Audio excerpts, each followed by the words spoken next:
Okay, good morning everybody. Good morning. So we know this is the day for the holiday, but we're all glad that you're here. And so welcome to our training on sexual harassment prevention in the workplace. My name is Keith Murphy, and I am the Education Outreach Associate for the Maryland Commission on Civil Rights. With me today is Glendora Hughes, who is our General Counsel for the Commission. And so we're excited about being here. I recognize some folks, so that's good. Always nice to see people that you know. And so what we're going to do, I'll talk about the process and what we're going to be doing, but just want to say thank you. I appreciate you taking the time out of your day to come here as well. At the end, we have handouts we'll give you at the end, as well as a certificate that you will fill your name in. You'll have a certificate, you just write your name in it, so it'll be easier than printing or mailing it to you later. So. Can you hand out the quiz? See how it goes. So what we're going to do is, as I proceed on, we've got a little short quiz. Do it real quick. You don't have to labor over it. Just, you know. So Carl, one of our new staff members, is helping me with this. So that'd be wonderful. We also just want to say thank you to Sandra Powell and Michael Lyles at the Prince George's County Human Relations Commissions for being our major sponsor here and providing this for us. And I'd like to work together with our local Human Relations Commissions around the state to provide these kind of presentations. If you know anybody anywhere else in other counties that you think might be good, please let us know. Our information is on here.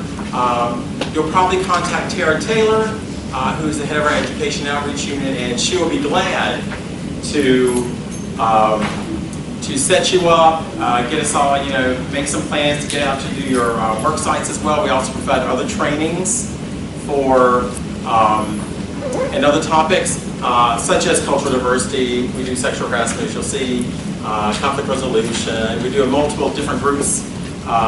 So looking forward to providing this for you today. So we'll start first. Our mission at the Commission, you'll have a copy of these slides, is to make sure that everyone basically that lives, visits, works here in the state of Maryland has access to housing, employment, and public accommodations. Also, we provide educational outreach services, and we want to seek to promote and improve the civil rights in Maryland. Our areas of equal protection, employment is 15 employees or more. Many counties at PG. What is your level of protection, Michael? For what? Well, we have protection all the way down to 1 employee. Okay, 1 employee. Okay, for the state level, it's 15. So there's different variations in the protections that are allotted. Public accommodations would include everything from access to facilities that are open to the public to actually services. So it's not just buildings, but actually services. So it would include disability services, are there ramps, are sidewalks, accessible, things like that. Housing, which will be everything from rental to sales to marketing to all of those areas of housing. And we've had added commercial non-discrimination, which deals with state contracts. That's our areas of protection. So people may call us sometimes and say, oh, I've been discriminated against, and they'll give us an area like we don't. If someone's mean to you on the sidewalk, if they call you a name, that's just rude behavior, but it wouldn't be considered discrimination. If they block your access to, you can't come into my store, you can't use my restaurant, that becomes something different.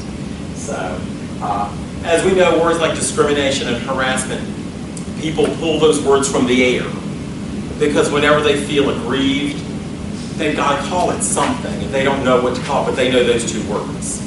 And so they tend to pull those words much easier. So our protected classes in employment only, race, sex, which is where we'll be focusing today because sexual harassment comes under sex, discrimination. Age discrimination for our state, it is 18 and older. It's even lower than that. It's even lower with we don't have a limitation on age. There is no minimum age that someone has to be for their age. Because I do recall us taking complaints from teenagers who work fast food and are harassed. And I think one time there was a public accommodations case where a couple had a child and they were asked to leave because they were selling alcohol at the bar. And we said, well, the child's not drinking, it's an infant. You can't make them leave, they will order food. And so after we talked to them, they changed their policy. So there's no minimum age for the state. Okay, and so, but for federal law, it's 40. Yeah, 40-year-old. 4-year-old. I say that because we wanted to also show that it's also, that state law can be much broader than the federal law. National origin, religion, not only your practice of religion, but also your non-practice of religion. So that would fall within that purview. Color, there are a lot of people who think that doesn't happen anymore, that there's no more color discrimination, or they merge it with race. They think that's exactly the same thing, and we know that that's not. Disability, which includes mental, which could be intellectual disabilities, mental illness, as well as learning disabilities. So it's pretty broad. And physical disabilities, mobility, sight, hearing, certain medical conditions, but all fall under physical. Marital status, sexual orientation. The last 3 are the newest ones we've had since 2001. Sexual orientation, which says you cannot discriminate based on a person's heterosexuality, bisexuality, or homosexuality. You also cannot make decisions based on perception. You just think you know. You know, he's a man that has an earring, dresses nice and likes his mother. Ding, ding, ding. You know, you make an assumption.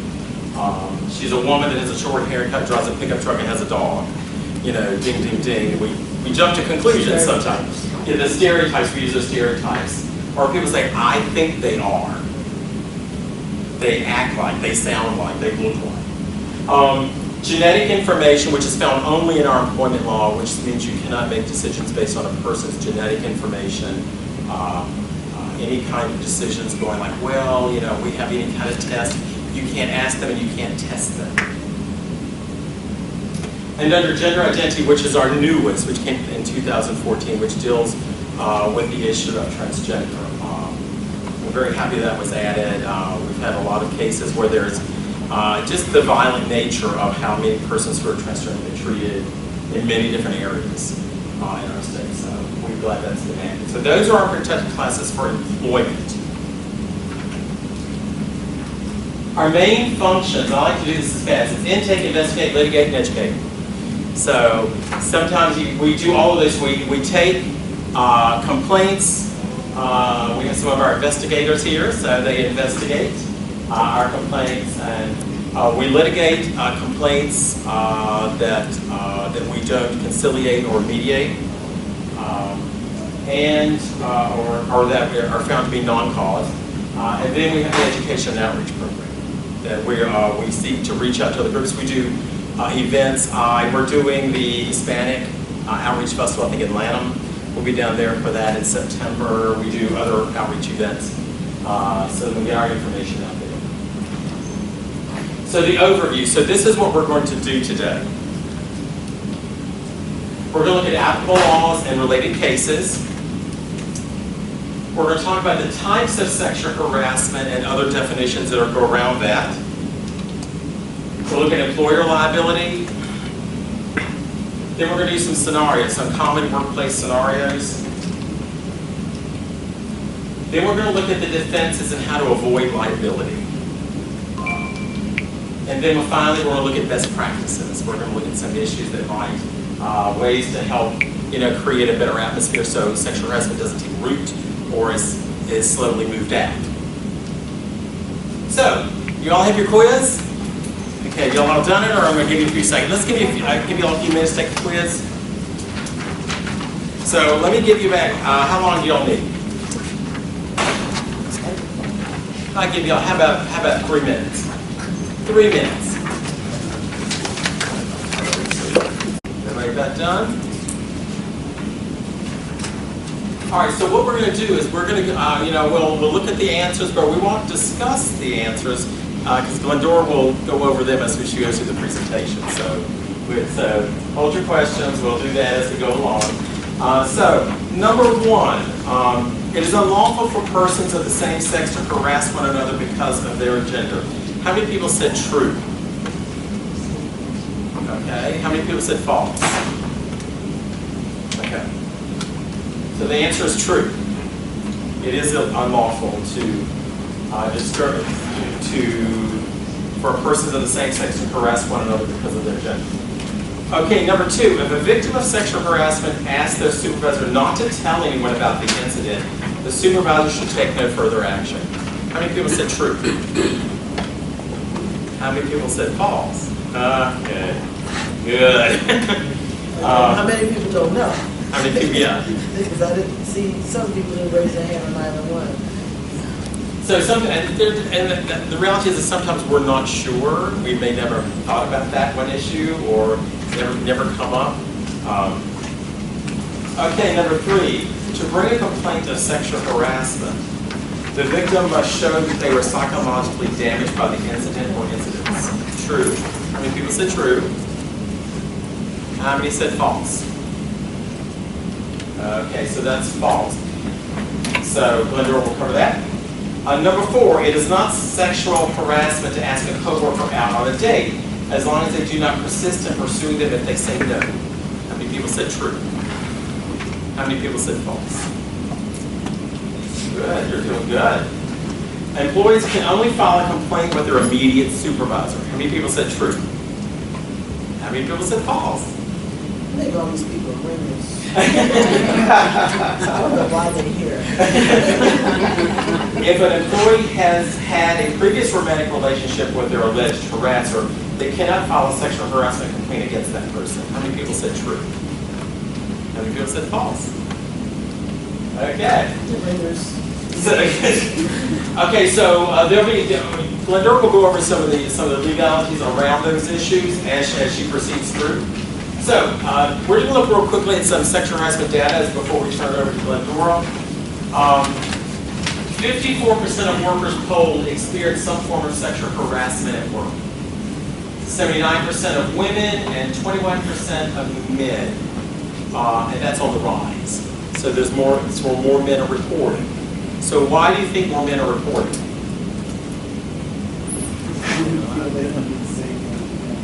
Women maybe feel that they do the same thing to them. Opening the dialogue, so more men may know they can file it. Because it used to be, it was for women. It was for women, not for men. And also, more women are in supervisory positions now and have authority more so than they did in the past. So you see that rise coming up. It doesn't mean that women are still not, on the rise as well. And so we're seeing more and more men file that was not there before. 66% were unaware of company policies. Because usually what happens, we join, we get hired, and they give us that manual or that policy and say, could you read and sign it? And that's all you ever see again. You never see it again. Even if you do post it, many times people pay no attention to boards. They've seen it, they passed that board for the last 3 years, they don't look at it anymore.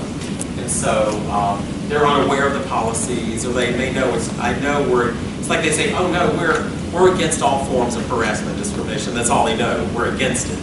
But there's no real, concerted policy. One of the problems is that the people who need to be trained aren't trained. You have the upper management, or you have the EO or HR person go to training, but they're not the ones making the mistakes or making the poor decisions. And people go to the training and then they don't take it back and train their staff. You have to train the staff in terms of what your policy is and what the law is. Otherwise, but it's not helpful to everybody else. And that's where the breakdown is. That's why, we're constantly doing this training One particular, like a lot of times in private industry, they train everybody. Everybody is in the pool. So that, one, those who may possibly be victims or employees will be aware of the company policy and where they should go should they be harassed. And that the supervisors know what the company policy is and what their responsibilities are and what would happen to them should they be the harasser. And you have that dialogue that starts, and then they put it into a cycle because people leave, people come in, they want to make sure everybody's covered. Well, a lot of times when we investigate, we find, well, put the supervisor on the stand and we say, well, tell us what the company policy is. They have no idea. I know we have 0 tolerance. That's wonderful. What does that mean? But they have no idea. They just know they heard of it. Yes, sir. Is there a policy template that one can look to adapt to their respective, organization that has language and that kind of thing? I mean, I'm sure there's all kinds of stuff on the internet, but most of them will consult their counsel who draft the policy for them so that the policy is in compliance with what the laws look for in terms of preventing liability and what your responsibilities are so that if someone files a complaint, you have a defense by having it. And we'll go over about what that policy, what should be in there for that defense to be sufficient. But there's no, I mean, like I said, you can find anything on the internet, but there's no cookie cutter way because you want to look at the culture of your particular entity and you want to identify who you're going to have as the reporting person, the persons that are going to do the investigations and all of that. Yes? Yeah, good morning. I know with our agency, it's been a couple of years since we've done it. You have to speak up. I say with our agency, DHCD for the state of Maryland, it's been a couple of years since we've actually done it. We're going to do it again and reach out to MCCR, but in particular, we make it mandatory for, we make it mandatory for our supervisors and managers.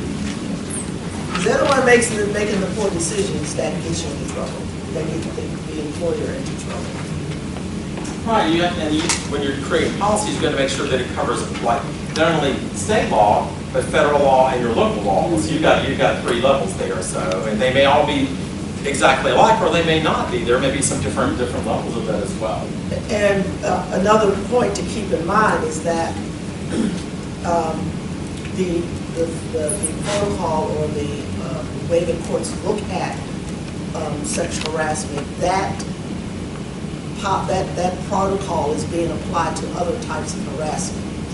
So they're looking at if someone brings a race harassment or religious harassment, they're going to use the same theory to do the analysis of whether or not this raises to the level of harassment and whether or not the employer is going to have a defense. So in terms of doing your policy, you should keep in mind in terms of incorporating in your definitions other types of harassment and how people can report those types of harassment and how you're going to procedurally handle those types of harassment. Okay. 62% of the targeted victims took no action. And we know that many times, there are lots of reasons why people don't report. There's lots of reasons, as there are people. They don't know the policy. They don't think it's illegal. Or they go, it's not a big thing, or I'm afraid to tell anybody because I might get fired, because the fear of retaliation is sometimes much larger than the fear of what's happening. It's the fear of retaliation. And if you feel you're in an economy where you can't find a job, you're going to put up with stuff that you may not normally.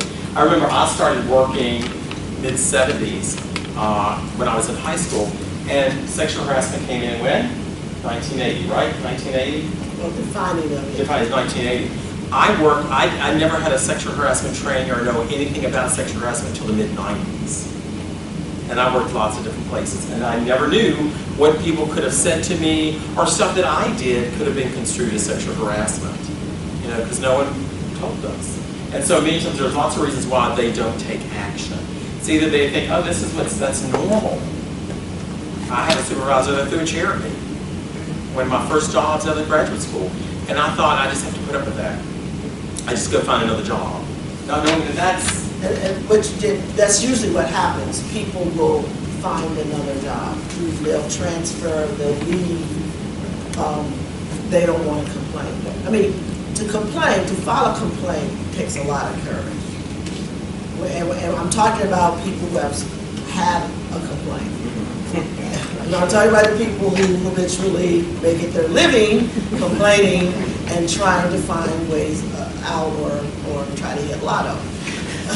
But people who really have been harmed and aggrieved, it takes courage to file that complaint because it's going to take them through a process, and they're going to have to live with what they're going through. And you know, even now, but previously things were very harsh. I mean, most employers, as soon as you filed a complaint, they fired you. And yes, yeah, you can file retaliation, but you're still out of a job. And it takes a minute before you can get that job back, or you end up going somewhere else. So what a lot of people do is they give up. They will basically leave or transfer to somewhere else as soon as they can, rather than file a complaint. So that's why the numbers are not really reflective of actual reality of what is taking place because of that concern about retaliation. Yes. And just to add on to what you were saying, we actually had a person about a month ago to actually submit his resignation for the same reason, and then we convinced him not to, and we started our investigation, and it's working out. But you're absolutely right. He actually submitted a resignation. You know, he didn't have a job to go to. But he couldn't take it anymore. Exactly. That was going on. He just couldn't take it anymore. And that's another, those of you who may do investigations, one of the things to assist you in corroborating a complaint of harassment is finding former workers who were in that position to find out why they left. And they're great witnesses because they're not there. They're no longer fearing for their job. And you know, one thing if you notice is this particular supervisor always has a revolving door of assistants. She only hires males, and they're always leaving within a year. And when you go talk to them, you ask, well, why did you leave? Well, because I was being harassed and I didn't want to file a complaint, so I went and found another job. But they are good cooperating witnesses to corroborate the person who did file a complaint, showing that there's a pattern of behavior by this person that force people to leave their positions. And usually once you can establish that, usually you can point out that the employer had some idea that this supervisor was behaving in this manner, but choose not to take any action.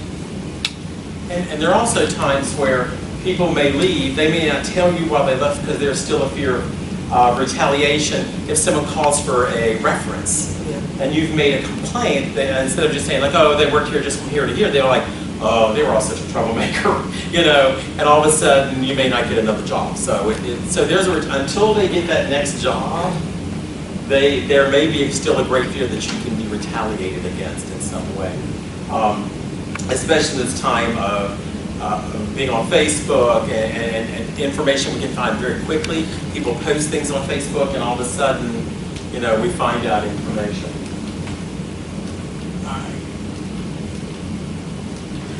So some more. Almost 3 in 10 cases before EEOC are sex discrimination cases. Out of all the other protections. 40% of internet users have personally experienced online harassment, with 19% of those reporting sexual harassment. 46 million in settlements in 2015 for sexual harassment cases.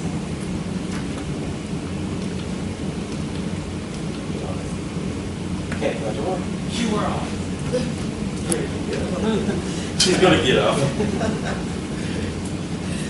So, how many of you are have had sexual harassment training? That's why y'all know the answer. So why are you here? Refresher. Okay. Okay. We'll see how refreshed you are and how much you retain. How many of you do investigations, or how many of you are in HR?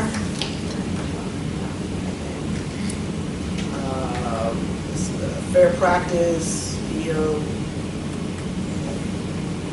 How many of you work for a private company? Okay. So you mostly government people. Well, this is interactive, so feel free to ask questions, chime in, share stories as you refresh yourselves in terms of this. And this portion, I basically tried to, and I tried to be more aligned with exactly what the law says, rather than interpret it so that there isn't any confusion what it is you should or should not be doing, what you should be telling your folks when you go back, and what you should be doing in terms of your analysis if you are doing investigations of sexual harassment cases. And these types of cases, they are difficult. They're not easy because many, unlike other types of harassment or other types of complaints, discrimination complaints, you don't have lots of documents. And you rarely have witnesses. So you have to be creative in finding corroborating evidence, because many times it may just boil down to you determining credibility. Who's telling the truth? It's one person's position, story against the other. And who do you find credible? And who do you believe in terms of making a decision? And sometimes you may find yourself in a position where you don't have enough. You know something went wrong, you know something happened, but you don't have enough to take an employment action against the person who allegedly was the harasser. And that's okay, and you just may have to tell the complainant that we are aware and we don't have sufficient evidence to prove this right now, but we will continue to monitor the situation, and if anything else happens, please quickly let us know so that we can address it. Same way we get complaints. We may not be able to find cause because we don't have enough information or enough evidence to find cause. We think something's happened, but we have to prove it, and we have to have evidence to prove it. And part of it is that if you have a complaint as a convincing witness, that may be the only proof that you have, is that person telling their story. Versus the other person's denial of that story. But that's why we try to find other creative ways of finding corroborating witnesses, i.e. former employees who worked for that particular supervisor, or other women in the department that may have had encounters, because everybody will not file a complaint. They will basically, it'll happen, and they will just try to blow it off or say, well, that's just the way he is. Well, that's not good enough. That's just the way he is. Well, then comes the person who says, well, y'all can accept this, but I'm not accepting this. Bob is just touchy-feely. He's always, rubbing our backs and hugging us, whatever. Well, I don't want that. And so part of that is a condition of the definition of sexual harassment in terms of that kind of behavior, and those who decide that they'll put up with it, and those who say I'm not putting up with it. So the sexual harassment under federal and state law. When you look at state law, which is in the state government article, Title 20 of the Maryland Annotated Code, which is where our statute is, and in federal laws, of course, Title 7. Will you see the term sexual harassment? Do you see it listed as a protection, sexual harassment?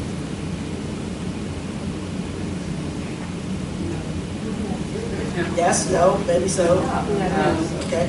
Where is sexual harassment? Where is the definitions of it? Where does it come from? How do you know that these terms that you found out, where was the foundation of these terms? Case law. Case law, yes. It's created by the courts. And those people who are not normally in this arena, they go looking in the statute for sexual harassment or I love, the legislators want to put in our statute prohibitions about sexual harassment, and it's not even defined in the statute. So I'm fighting with them saying, well, you can't put these exceptions and prohibitions in the statute without first defining what the term is, or that it even exists. Otherwise, people won't know what you're talking about. You may know, but other folks may not know. And that's the thing that you have to convey to those that you provide advice to, whatever, in terms of where the challenges are. Where does that definition? Where did that come from? Well, it comes in the case law, but it's a form of sex discrimination. Now, you can have how many types of harassment under sex? You can have sex. You can have same-sex harassment. You can have. You're talking about just sex, right? Under sex, how many types of harassment could there be? They could gender identity.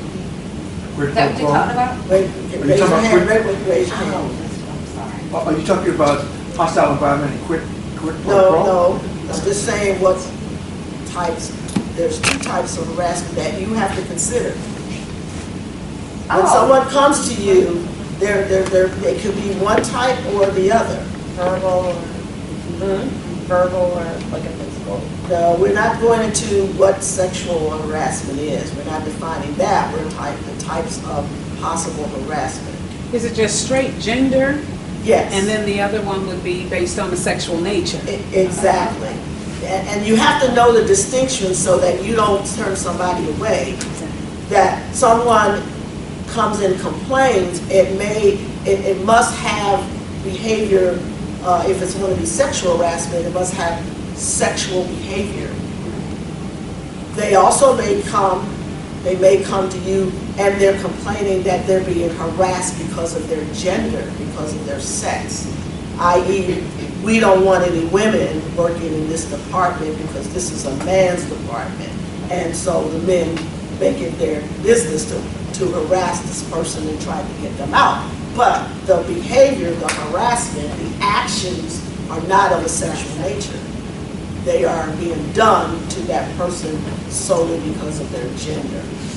And so you have to make sure you know that distinction and what type of harassment that person is complaining about, which determines what path of analysis you do with that complaint.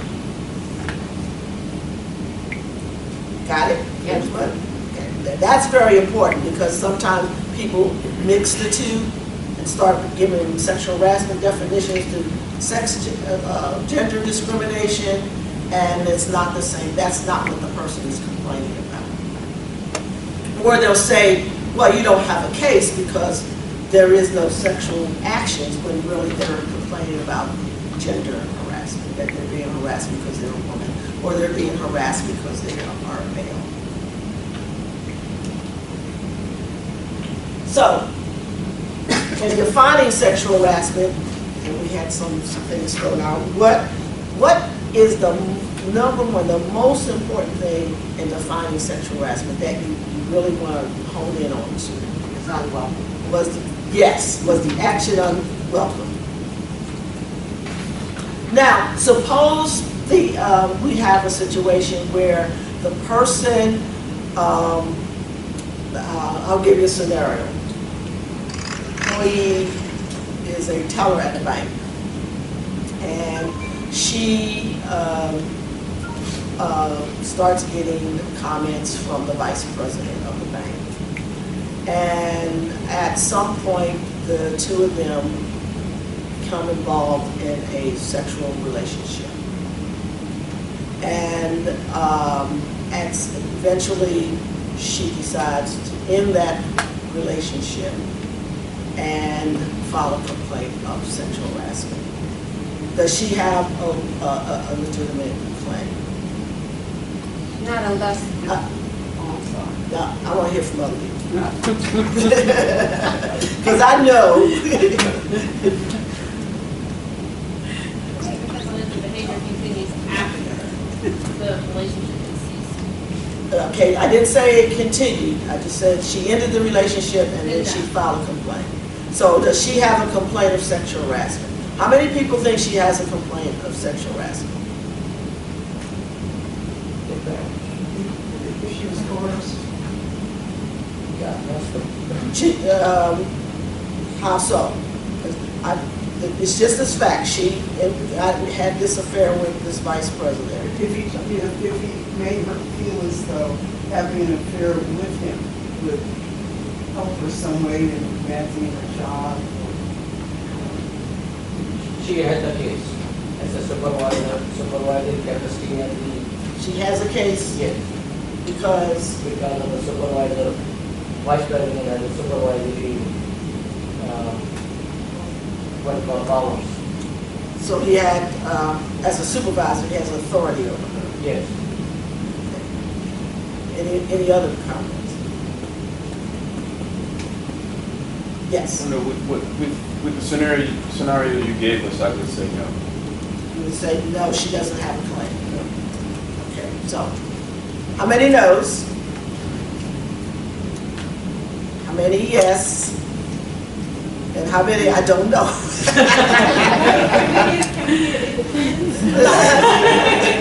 No, this ain't no depends. No, this is an actual case. I just use the facts of the actual case.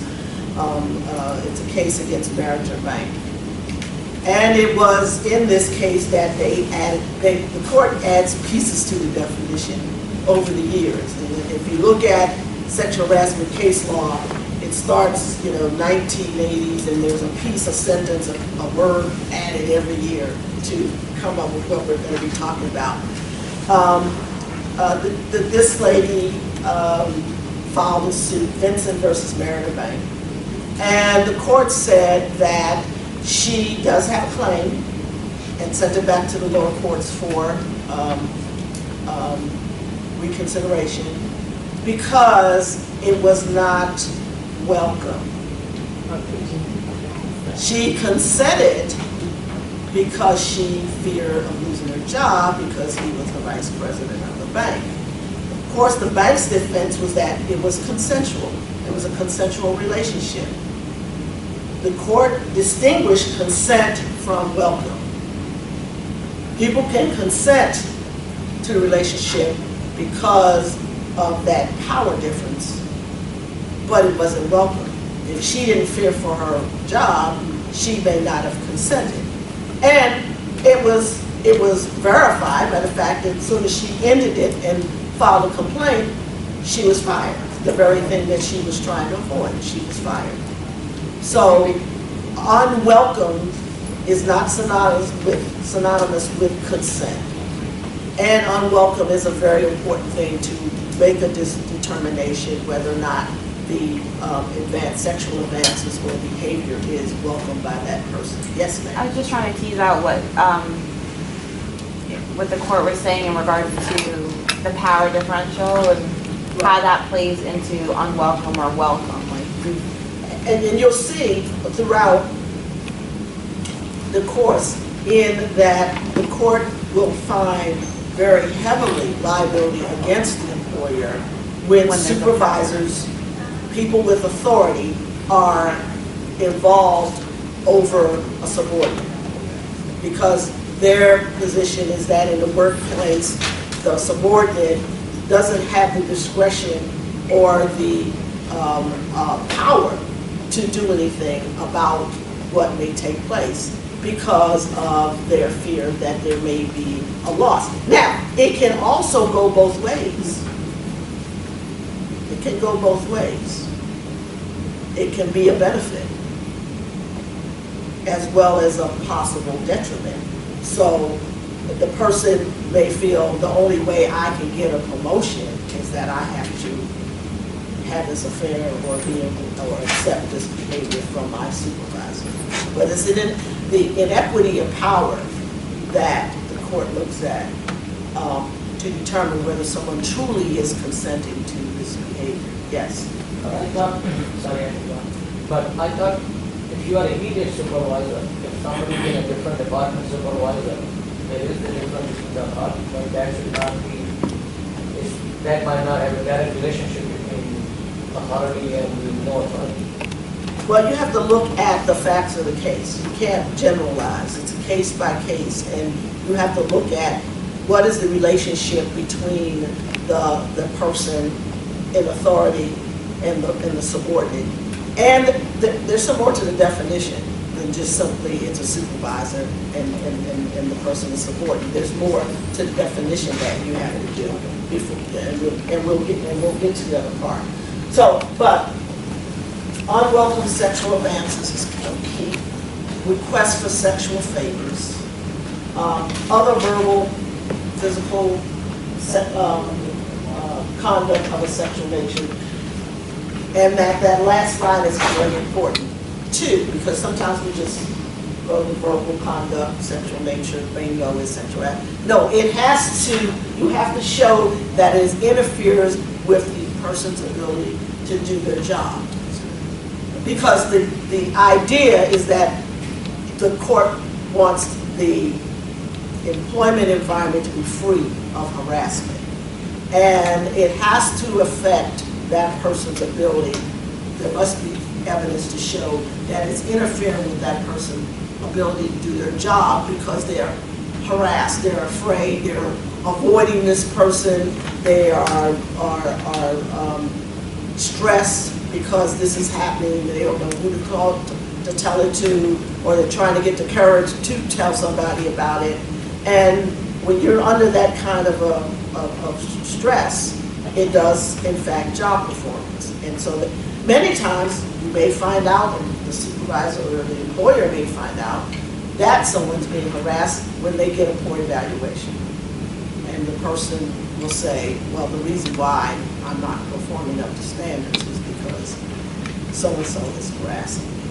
Or some kind of action is taken against them, and then they may come forward with their explanation.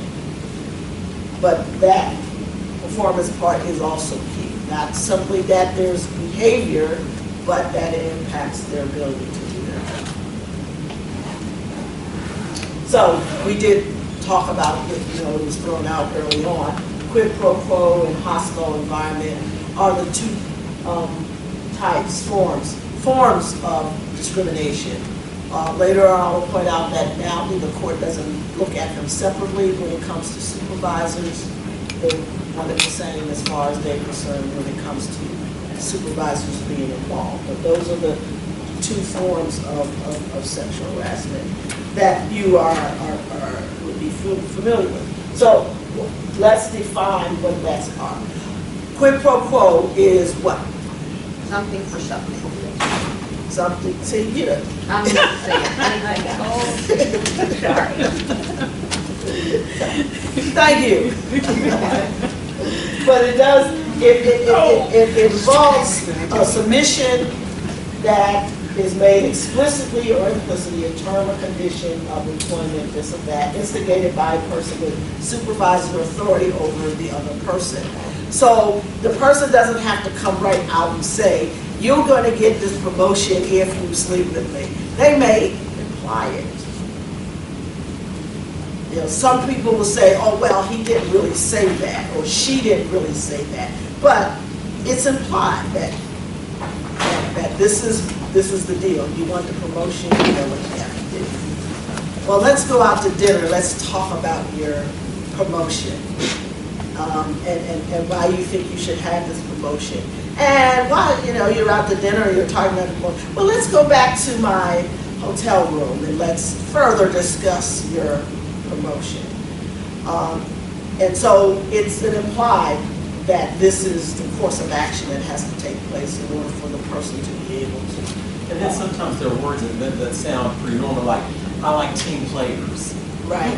You know, team players, and whatever makes me happy will make you happy, kind of things. And you set that within a context and go like, that's kind of weird. That's just kind of weird. But you know, those are the kinds of code words or possibilities that someone may say, a supervisor may say.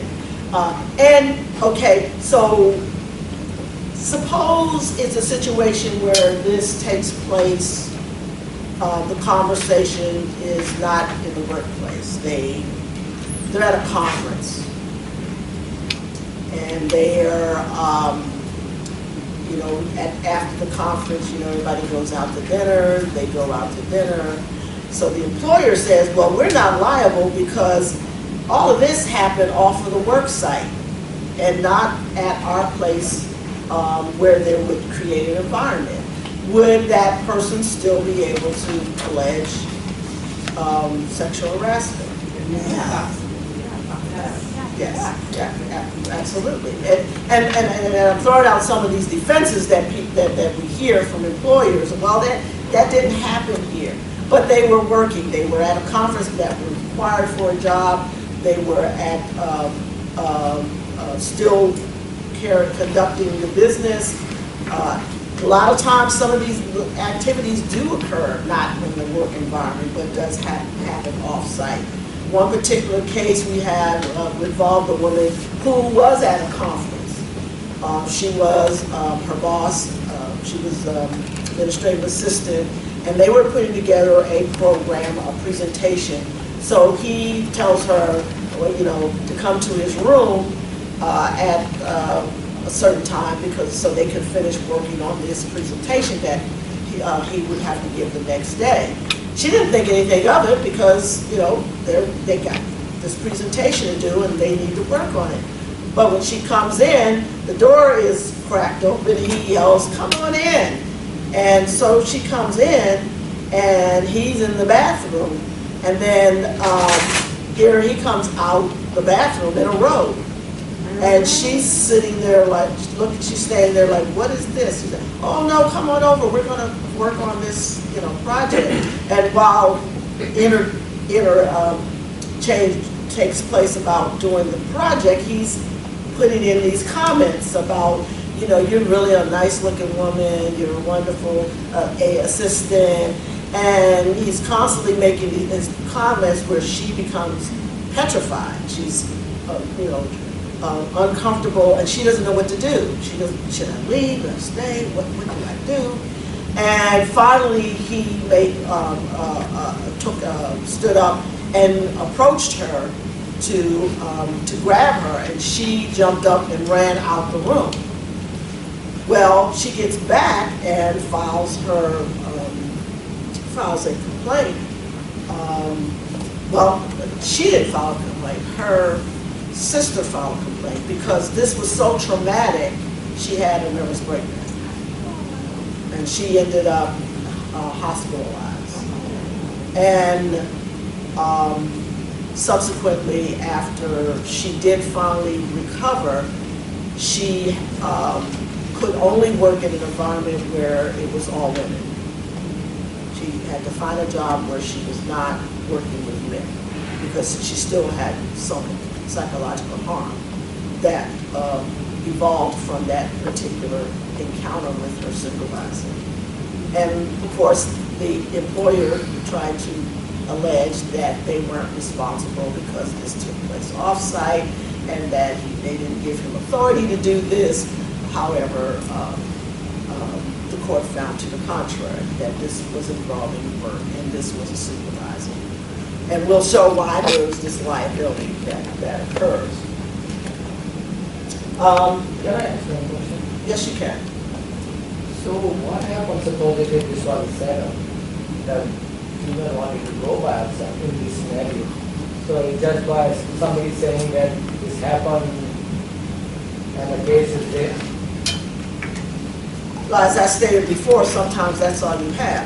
determine the credibility of the witness, of the person who's making the complaint. Sometimes that's all you have is the person who's complaining, who is going to be your star witness, and are they convincing enough to a jury or a judge with what took place.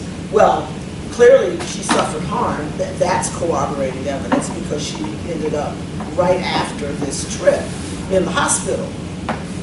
And you know what put her there. And you put on the experts, you get a waiver, you put on her doctor, what was your diagnosis, what is wrong with her, what do you, in your medical opinion, caused this, and what is she saying, if she is capable enough to come and testify, then you have, but I think a good lawyer for the employer would say, you need to settle this, because you don't want her coming before a jury and testifying, because you're going to pay a lot more than if you don't settle it, because of the harm that occurred. That was egregious. So, and the last is the submission, rejection of the conduct used as a basis of employment decision. Now, and that's important because you can have all that, but there has to be an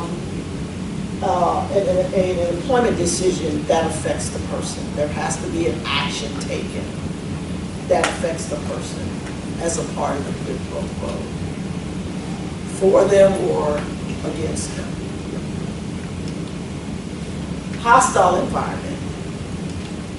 Conduct has the purpose or effect of, again, there's that line again, unreasonably interfering with the work performance. Creating an intimidating, hostile, or offensive work environment. And it must be sufficiently severe and pervasive. Sometimes we skip that part. But you have to look at, is the behavior, the conduct in this environment, is it sufficiently severe and pervasive? What do you think would be sufficiently severe and pervasive?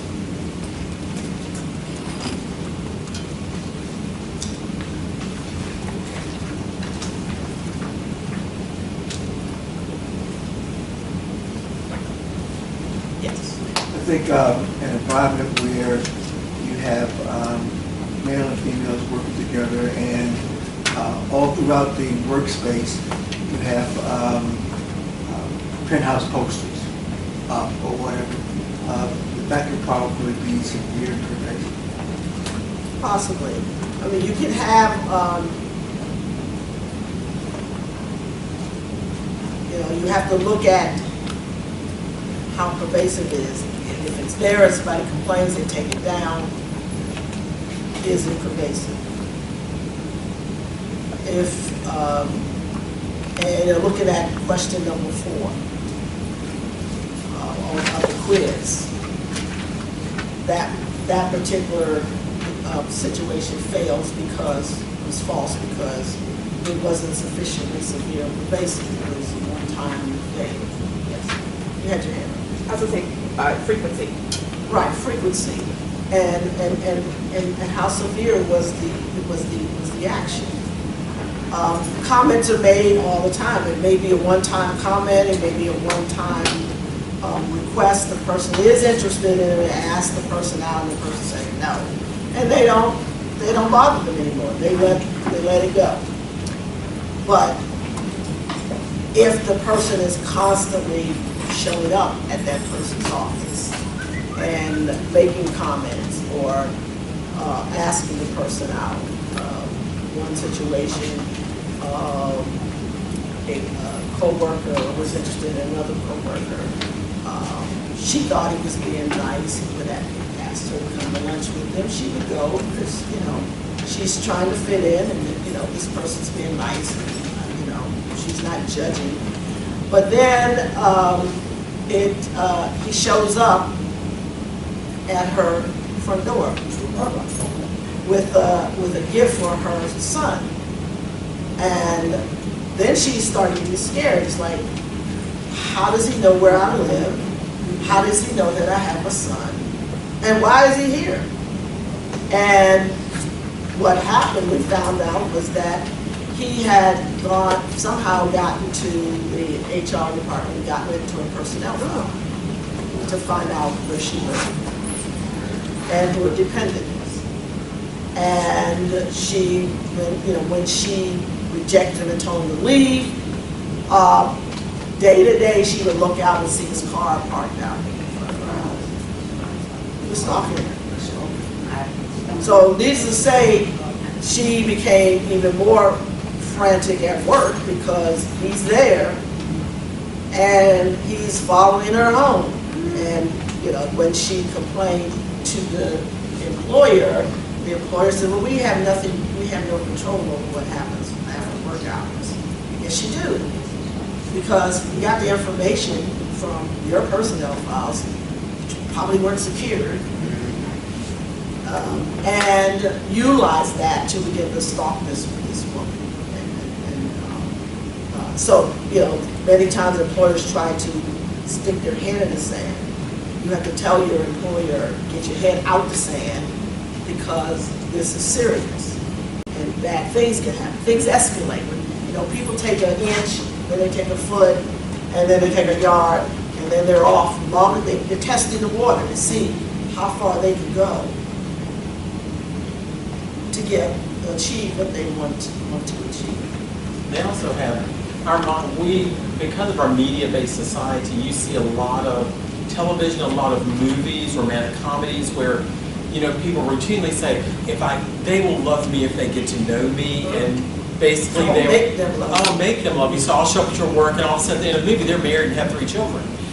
We call that stalking in reality, but in movies it makes it look like if I really try hard, they will fall in love with me and see how much I really love them, and the movies show they do. But that's not a reality in life. So we sometimes live our lives like in a fantasy world. And it still goes back to the very first thing about the definition. Is it welcome? And people, know when they're being rejected and it's not welcome. So then it becomes this aggressive mindset, I'm going to make you do this, regardless. And I'm going to be persistent. Well, that's fine, but you are now crossing over into violating the law. And if you're doing this because in the work environment and creating a hostile environment for someone who's rejecting you, who's not interested, this is not welcome behavior, then this is the potential that could create liability for the employer. So what is sufficiently severe and pervasive? In another case, harassment forklift, the court laid out what the things you need to look at to determine severe. Conduct is both subjectively and objectively abusive.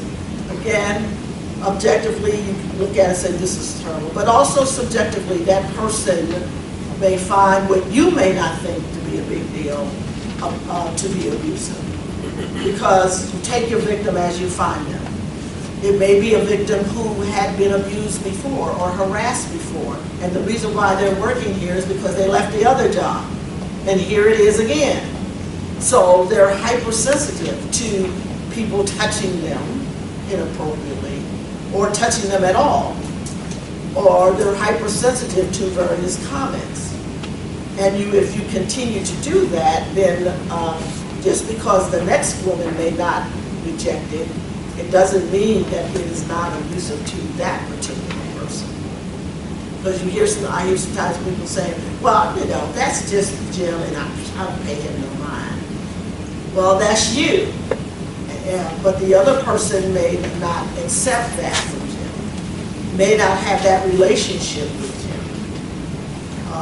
So you see the horseplay and interactions between co-workers who may know each other for a long time and may do act in a manner or do things that that may objectively look like that's really borderline, but they know each other and it's welcome.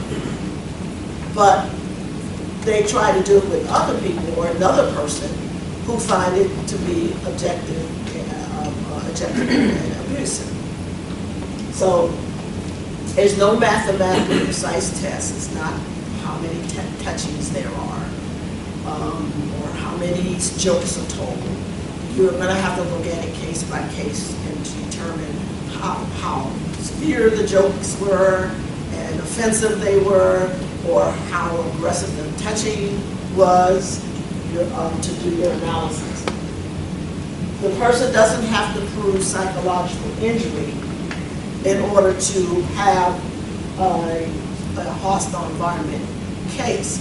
However, if they are psychologically injured, it's utilized, and you want to find out, because that evidence is helpful for enhancing the damages.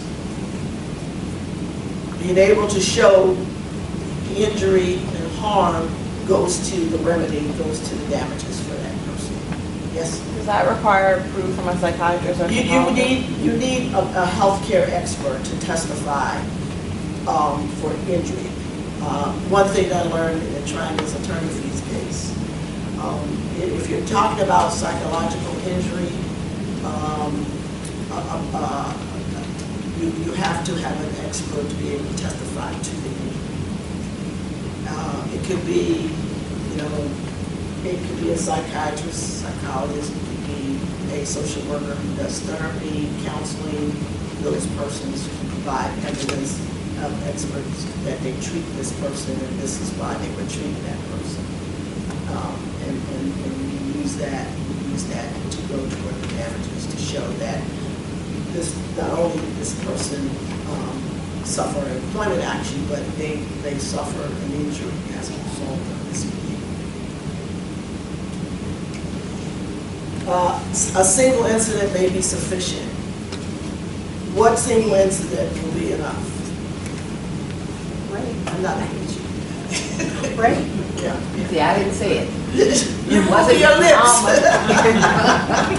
Yeah, rape, sexual assault, yes. You don't have to let it happen again in order to be considered a hostile environment. Yes?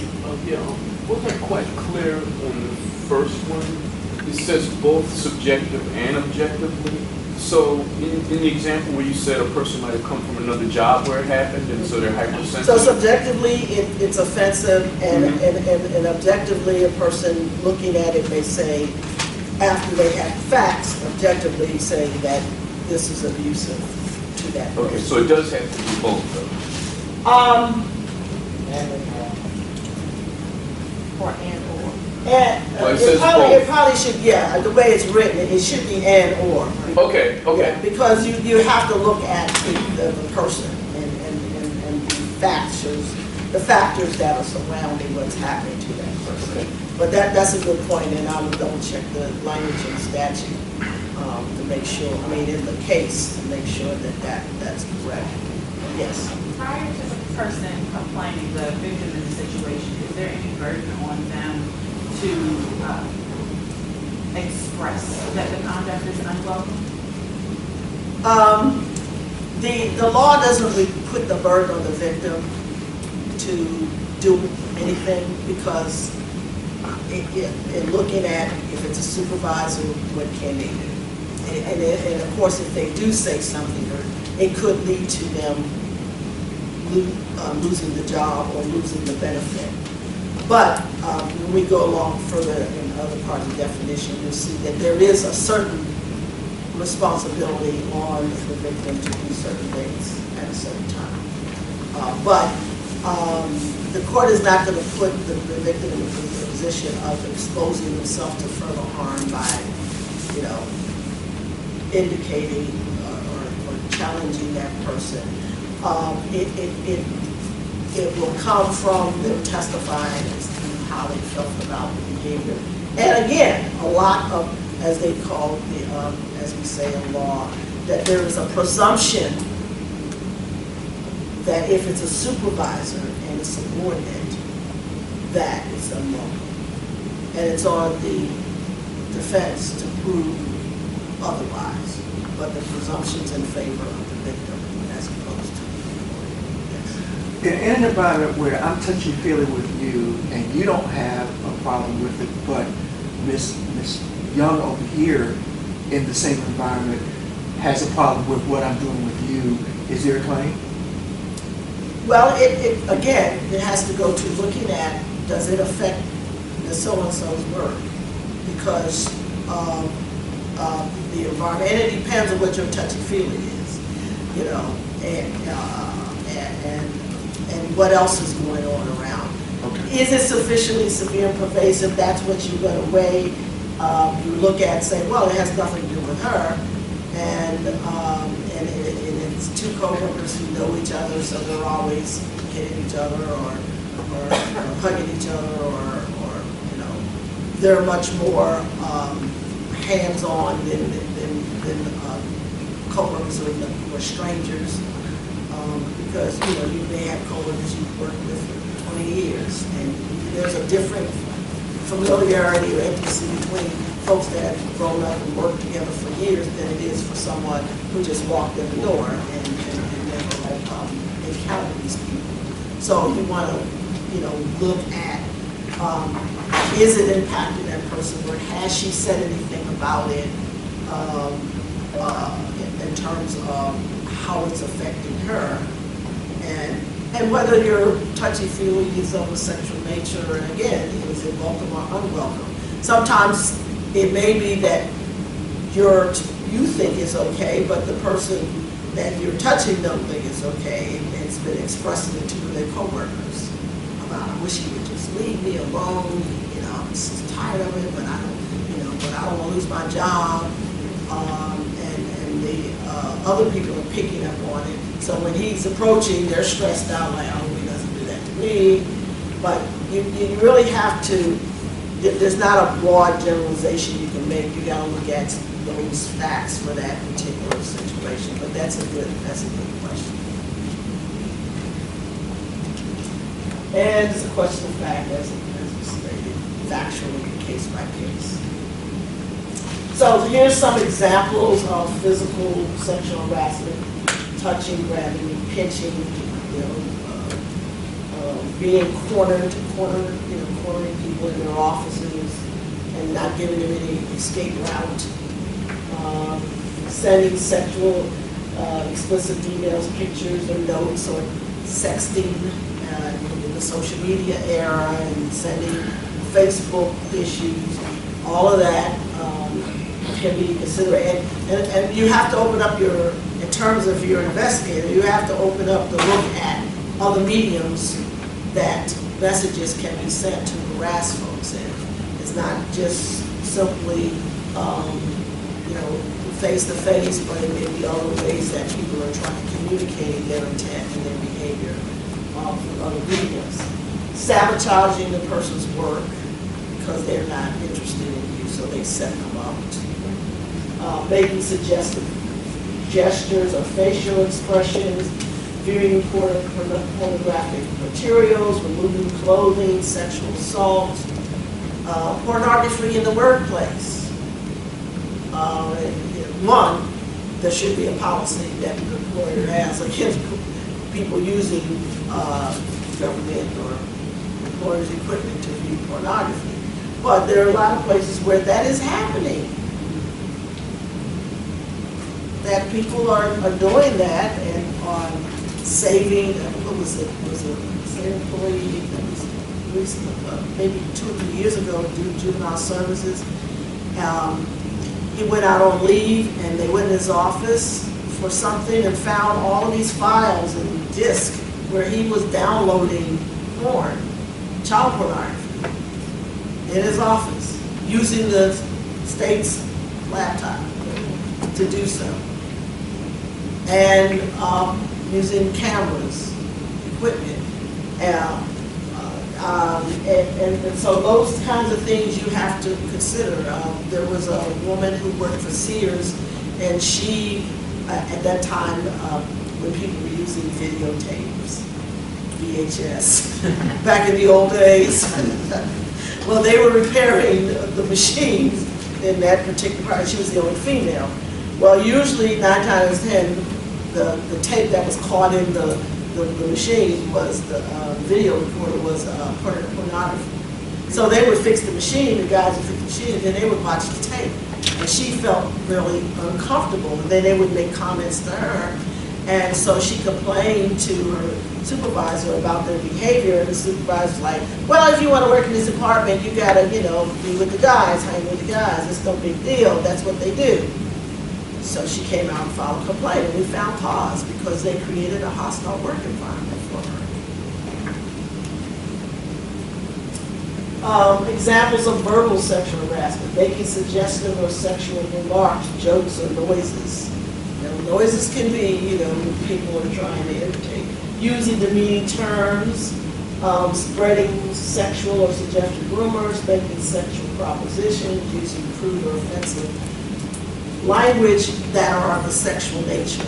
Now, they can use crude or offensive language that may not be of a sexual nature, but may be a part of gender harassment. You know, constantly referring to the person out of their name, using a crude, offensive term. So you want to always, the screening for sexual harassment is the behavior and comments of a sexual nature. And if not, they may be gender harassment. So, we're going to put you to work a little bit so I can rest my voice. Yes. So what we're going to do, we're going to give you a bathroom break in about 10 minutes. Is that fine? Is that good? Okay, so what I would like for you to do, if you would break up into groups of like 3 or 4, if you could do that. And then what I would do is give you a scenario. And in 10 minutes, read over the scenario, discuss a little bit, and then we'll take a break, and then we'll come back and we'll share it with the group. How about that? Is that good? Okay, so good. So Pick a spokesman in your group. Yeah, pick a spokesman. Spokesperson. My bad.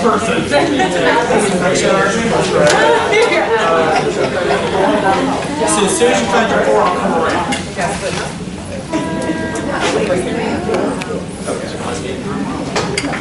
You want me to come back?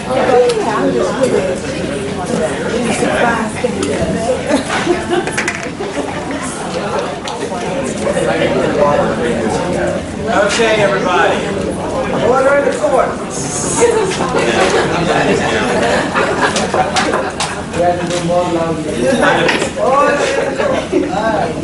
Let the cats loose and then run wild. Until the age you come to laughing, that was so long ago. Okay, would somebody like to read one of their scenarios? What group would like to read their scenario? Okay.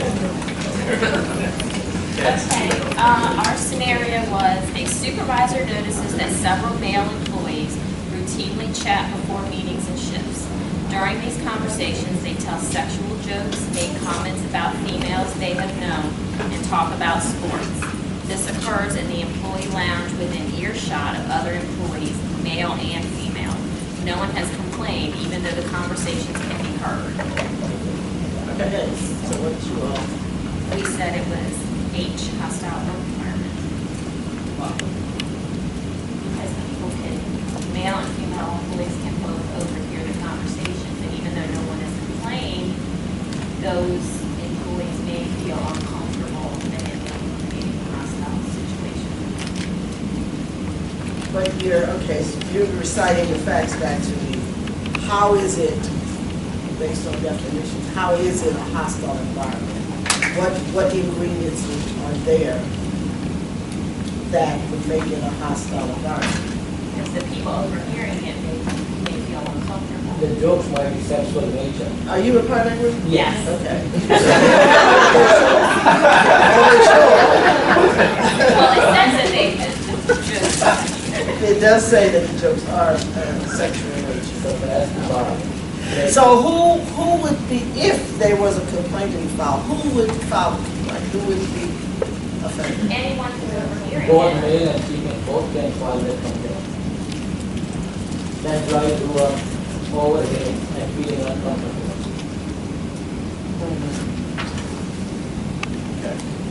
So, but, so they overhear it. Yes. They overhear the conversations in the lounge, the employee lounge. Does it affect their work? Is it affecting their work? So, This is happening in the lounge, it's not, In our assumption, yes. we assume that their work is effective because they are hearing just like pornography, they are hearing sexual kind of hearing, so they are working, we assume. You don't know that, you have to find out. That's what we say, we are with assumption. We Well, assume. Take all the Well, we're not gonna assume. Don't ever assume anything. You know what does to you and me? Yeah. One of the things that you would want to find out in terms of determining whether it is a hostile environment, because we don't know. All we have here is that they overhear this conversation. And what is called complaint, so we don't know whether any of these people consider it offensive or unwelcome. So you would want to find out from the people that are overhearing these conversations. Are they offended? Is it unwelcome? Is it impacting their work? And yes, these are short scenarios, but this is the kind of stuff you get. Somebody walks in the door and they don't know what the law is. They're just giving you, this is what happened. What happened was, I was in the room eating my lunch, and every time I go in this room to eat this lunch, these guys are over here, and they're over here having these wild conversations, and it's all about sex. So you then have to try to explore what exactly are they talking about, and does it fit the criteria that the law requires you? And this happens in all kinds of investigations, is that you got, one reason why I talk about the law, because the only way you can do your analysis to make sure that it is a violation of the law is that you have to know what the law requires. You can't make your decisions based on your feelings or your beliefs, or this is unfair, or this looks horrible, without doing the analysis of what the law requires you to show there is a violation of hostile environment. So this is a pretty broad, this is a pretty broad scenario with a lot of holes in it, and all the others have holes in it. But, you make the inquiry as to what facts you need in order to meet the definition of hostile work environment under the law. So you'll get the slides, look at, when you get a fact pattern, look at, is this here? No. Is that here? Yeah, that's there. That's there. But this is not there. So it's not hostile environment. It's not affecting your work. Well, I guess I'm assuming because it says no one has complained. Right. But how would, if no one's complained, then how would we know about And this that's even better. So- No one has complained, so it's not unwelcome yet. But how do you know? Right. That's the problem. But you know about. You gotta have knowledge. Now, as a employer, as best practice, to avoid somebody complaining, before they complain, you gotta go in there and tell them, knock it off. Stop it already, If you are aware of it, you can't do something you don't know about. No, we are aware now, we are in the right.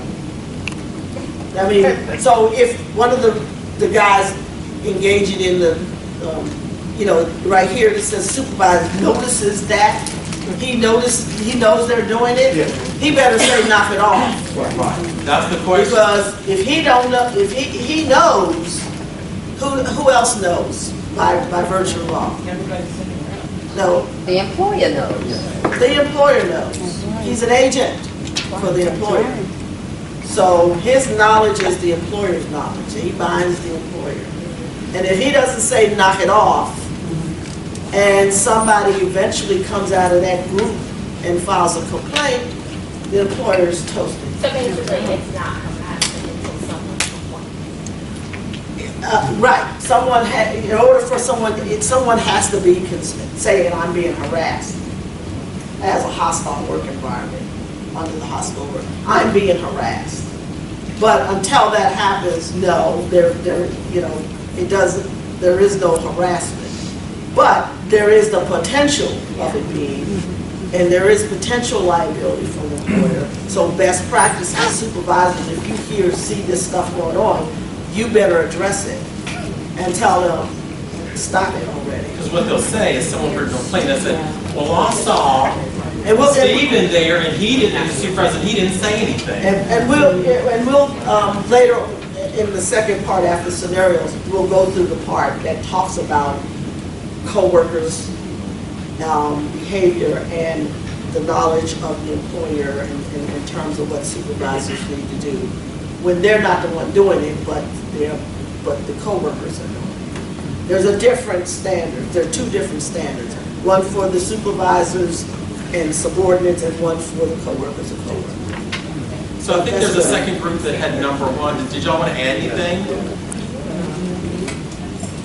My only question. Yeah, I saw your hand was up. I'm sorry. Yeah, you kind of brought up dealt with prevention, even though no one at that point has complained, but since the supervisor is seeing inappropriate behavior, you need to stop it before harassment begins. Absolutely.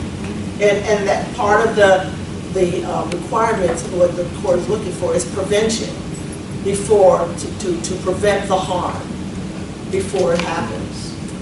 And so to stick your head in the sand and pretend that it doesn't. The idea is that you want to clean up the environment so that people can come to work free of abuse and free of hostility and free of harassment. And when you know, telling sexual jokes and loudly having these kinds of conversations, that it's not about work. It has nothing to do with work. If you want to do that on your time, that's fine and wonderful. But here at work, that is not appropriate behavior. And so, and that is important, again, for the supervisors to be trained. Because in their mind, it's like, well, it's not no harm, no foul, nobody's saying anything. You know, this is what these guys do all the time, no big deal. But if the supervisor is trained and understands that this is a potential lawsuit waiting to happen, then the supervisor will probably be more inclined to act. But we have a lot of ignorant supervisors who have not been trained and who have no idea of what they're looking at. And it binds the employer. And I know how many times I put a supervisor on the stand and ask these questions and they have no clue. Well, I know we have a policy. Well, what do you do if there is a complaint? Or you, well, I really, you know, I guess you go to HR. I guess I should have done something, you know, and the employer's dying over there. Well, that's your fault. You didn't train them. So, based off of the options that we had selected, what would have been the right response then? Well, I think the right response would be that the supervisor should have intervened with these guys and told them that they're, you know, okay, you can talk sports, whatever, but the sexual jokes have to stop. No, Of the hostile work environment. Yeah, right. Okay. Because we had, it was either N for not sexual harassment, Q for quid pro quo, Q for quid pro quo, and QH in both, or R for retaliation. I think you had it right about hostile work. That's what I meant. That was the correct answer. Okay. Yeah. I just wanted to. It's the beginning of, I mean, the environment is there. It's just that nobody's complained about it. Right. I think the other thing with the supervisors, also supervisors may say, they're not my supervisees, so I'm not going to say anything to Right. them. It doesn't matter. It doesn't matter. Right. I think somebody was trying to make that distinction, that particularly with hostile environment, quid pro quo maybe, but hostile environment doesn't matter. You're an agent of the employer, and you're going to bind that employer because you knew about it and you didn't do anything about it. And I was heavier safe because the supervisor noticed. Yeah. So they knew. So he knew. He knew. Yes, sir. In the back. Jeff. So it's a hostile work environment, but they're doing hostile things in the work environment. So it seems to be different to me. If someone complains, they're complaining because it's a hostile work environment. but before that complaint is met, how is it anything? It's inappropriate behavior. It's just like when somebody said a rude person. So with the answers they have available to them, I'm a little confused. How you pick that? I said it had the potential of being a hostile work environment harassment when somebody complained. So for their Best answer, practice, I mean, so for their answer is that the facts that are raised, that if somebody, you know, even though it says nobody complained about it, that the facts there would lead one to look at hostile work environment harassment, and that preemptively, because you know a lot of times don't wait till the complaint is filed and try to do something. Preemptively, best practices is that this is looking like a hostile work environment. I need to step in and stop the We were jokes. looking at it from the perspective of the employees who are overhearing this. Right. And so maybe you didn't complain because they were scared to complain. Right. They're the potential complainants. Exactly. Right. Those people are the potential complainants, and you correctly looked at it. From their perspective, was this behavior potentially hostile to them? And it wasn't quid pro quo because it wasn't theirs. And it wasn't retaliation, so that was the only possible answer there could be. And so, if someone filed a complaint, then you would follow that line of investigating a hostile work environment. thank you. And it's like a situation, let's say that no one in the office thinks it's a problem. Let's say everyone thinks it's no problem. But if a reasonable person, if the management thinks that a reasonable person will think that this is a problem and it will be adjudicated to be a problem, then you need to stop it, even though everyone in the office thinks it's no problem. You have cases where you have a new employee who comes in, and they're like, oh my God, what kind of place is this? People are carrying on and all these rape sexual jokes, and the supervisor, he's ha-ha laughing in the corner about it, and they go file a complaint. And I'll show later on in the analysis, but we're going to look at it and say, you didn't do anything about it. You had a chance to fix it. You allow this environment to fester, and now this person comes in who's not. And then also, you can also have the person who may be laughing at them jokes, laughing the loudest, may tell a few jokes of their own, but may come out and file a complaint after that. May have a cause of action because it was offensive, and this was one, that's not a work environment, that's not how it should be, and it impacted their ability to do the job. And you wouldn't understand why are you telling jokes, whatever, because based on this environment, if you didn't participate, then the jokes started being about you. So as a defense mechanism, people may participate in the joking and the carrying on just to protect themselves because they have seen how the group works. If you act offended or if you don't participate, then you become the next butt of the joke. And people don't want that to happen. Or if you're new, you may do it because you want to fit in. And you want to fit in with your coworkers. But then it starts impacting your work. And then the person files a complaint. Maybe. Well, it this will be the same scenario if instead of saying several male employees were doing it, what if there's several female employees? Yes, same. The same. If they are carrying on like that, yes, it would still be a hostile environment. It doesn't matter who's doing it. It's what's taking place that's creating that hostility. And somebody's offended by that behavior. We also have to remember that other people come to our offices and our businesses and our agencies and our colleges and things. And even though they don't work there, they overhear things we say and observe things that we say.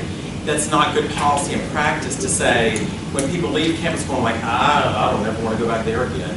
And they send a message about the entire agency to people out in the world. And we know in this day and time, we want to look good, we want to attract good talent and good people. We don't want to get a name of, oh, don't go. Oh, you know what we posted on Facebook? I went to blah blah agency, and this what was happening. Yeah. You know, people take pictures, people take videos, Yeah. and post it. Here's a video of some workers at X agency, and this is the kind of stuff they're talking about. No wonder they can't get anything done. This is why you can't get your food stamps, because the social workers over here are carrying on, you know. You just never know. I mean, you know, people can flip out those phones now. It's not just the police that can be watched. I just think about a lot of the parties that used to exist before I got to work, all those holiday parties that were, you know, by the time I started working, it's like, oh, no alcohol's allowed in any office. You know, and so, because I had worked for an agency, and they still had liquor as a nonprofit. I kept going like, I'm very uncomfortable because I don't know how to act in this arena, because every other party I went to was always like, we can have punch, you can have some cake, and some nuts, you know, and then we go home, you know. But they were like, oh no, the parties we had, oh my gosh, people swinging from chandeliers, you know, They were a recipe for disaster. If we had it built then, oh, a lot more people would have been in trouble. Anyway, okay, how about scenario 3? Who has scenario 3? You have it. There are 2 of you that have it, so we'll be able to do this. So, you know, which you do it. So, and I'm gonna. Okay, go ahead. Okay, so Bill, a consultant for a tech company, visits one of the company's client sites several times a month. Steve, a gay employee at one of the sites, is constantly asked questions by Bill about Steve's sexual and personal relationships, which makes Steve very uncomfortable. At one point, Bill stated that even though he was straight, he wouldn't pass up a chance to satisfy himself. Steve's supervisor overhears the exchange and later tells Steve that Bill was just joking and that Steve should lighten up and remember that teamwork is the most important thing. The supervisor takes no further action. So, the facts. Bill is constantly, so he's recurringly coming over and making comments that are making Steve uncomfortable, so it's unwelcome. Then also, he makes an insinuation that he would like to satisfy himself with Steve, which, if he's already uncomfortable, would make that even more unwelcome. Then Steve's supervisor overhears the exchange and then finds cause, which it's not explicitly stated, but he must have some reason to come and tell Steve that he needs to lighten up. There's some reason there. So there must have been some kind of expression, comment that lets the supervisor know Steve is uncomfortable. And teamwork, which is kind of a code word saying don't complain or else there's going to be a consequence. And then there's no further action taken. So Steve is not protected. So that means hostile work environment all over. There's one other, one other fact that also makes this a little different. We battled with Q, H and Q, because we thought because he told him to lighten up, and remember teamwork is most important, it almost implied that there could be a consequence if he doesn't, but it's not something for something directly, but it what would it could have been? It could have been implied. But no, not quid pro quo. There's another option. Retaliation. Exactly, for complaining about it. But what is another fact that is makes this a little different than your normal sexual harassment? There's a client involved in this, so it's a business. It's someone that doesn't work with the company, someone that's coming in. So you have a third party. This is a third party. This isn't the employer-employee. This is an outside consultant who's coming around, who visits one of the company's client sites several times a month. And Steve is at one of the sites. So he is a consultant who is visiting the sites, he's not Steve's employer. He's servicing his clients. So you have a third party harassment. Now, what does the employer, what's the employer's responsibility? Protect them. Raise your hand, raise your hand. Go ahead. I'd say I think they should have someone other than Bill come to that site. Okay, but what is the employer's obligation? Since Bill is not his employee, what, if anything, can he do? Ask for a different consultant. Yeah, and go to Bill's company. Exactly. I was saying, first and foremost, they have a duty to protect their employees. Yes. So, whatever action they would need to take to do that, if it's removing Bill or whatever it is. Right. They are obligated to make Steve's environment free of harassment. And no, they can't discipline Bill, but as you say, they can go and either in Bill's contract or contact the tech company and say Bill is not welcome here. But they have to do something. Failing to do something would cause liability bar because they would allow Steve's environment to be hostile and harassing. I'm pointing at her, yes. Okay, I was gonna say, they could also report it to that company and sever the relationship as well. Right, those are the Because options. it's- Right, because it is a client, right? And so, I mean, it is, if it's a client that you're choosing to do business with, it's not as if you have to continue to do business with that company, right?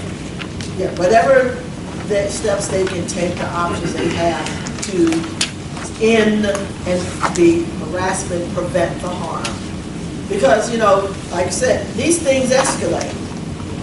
You start off with some comments and some insinuations, but it can escalate till someone is assaulted. So, you know, you have to look at that third party. What can you do to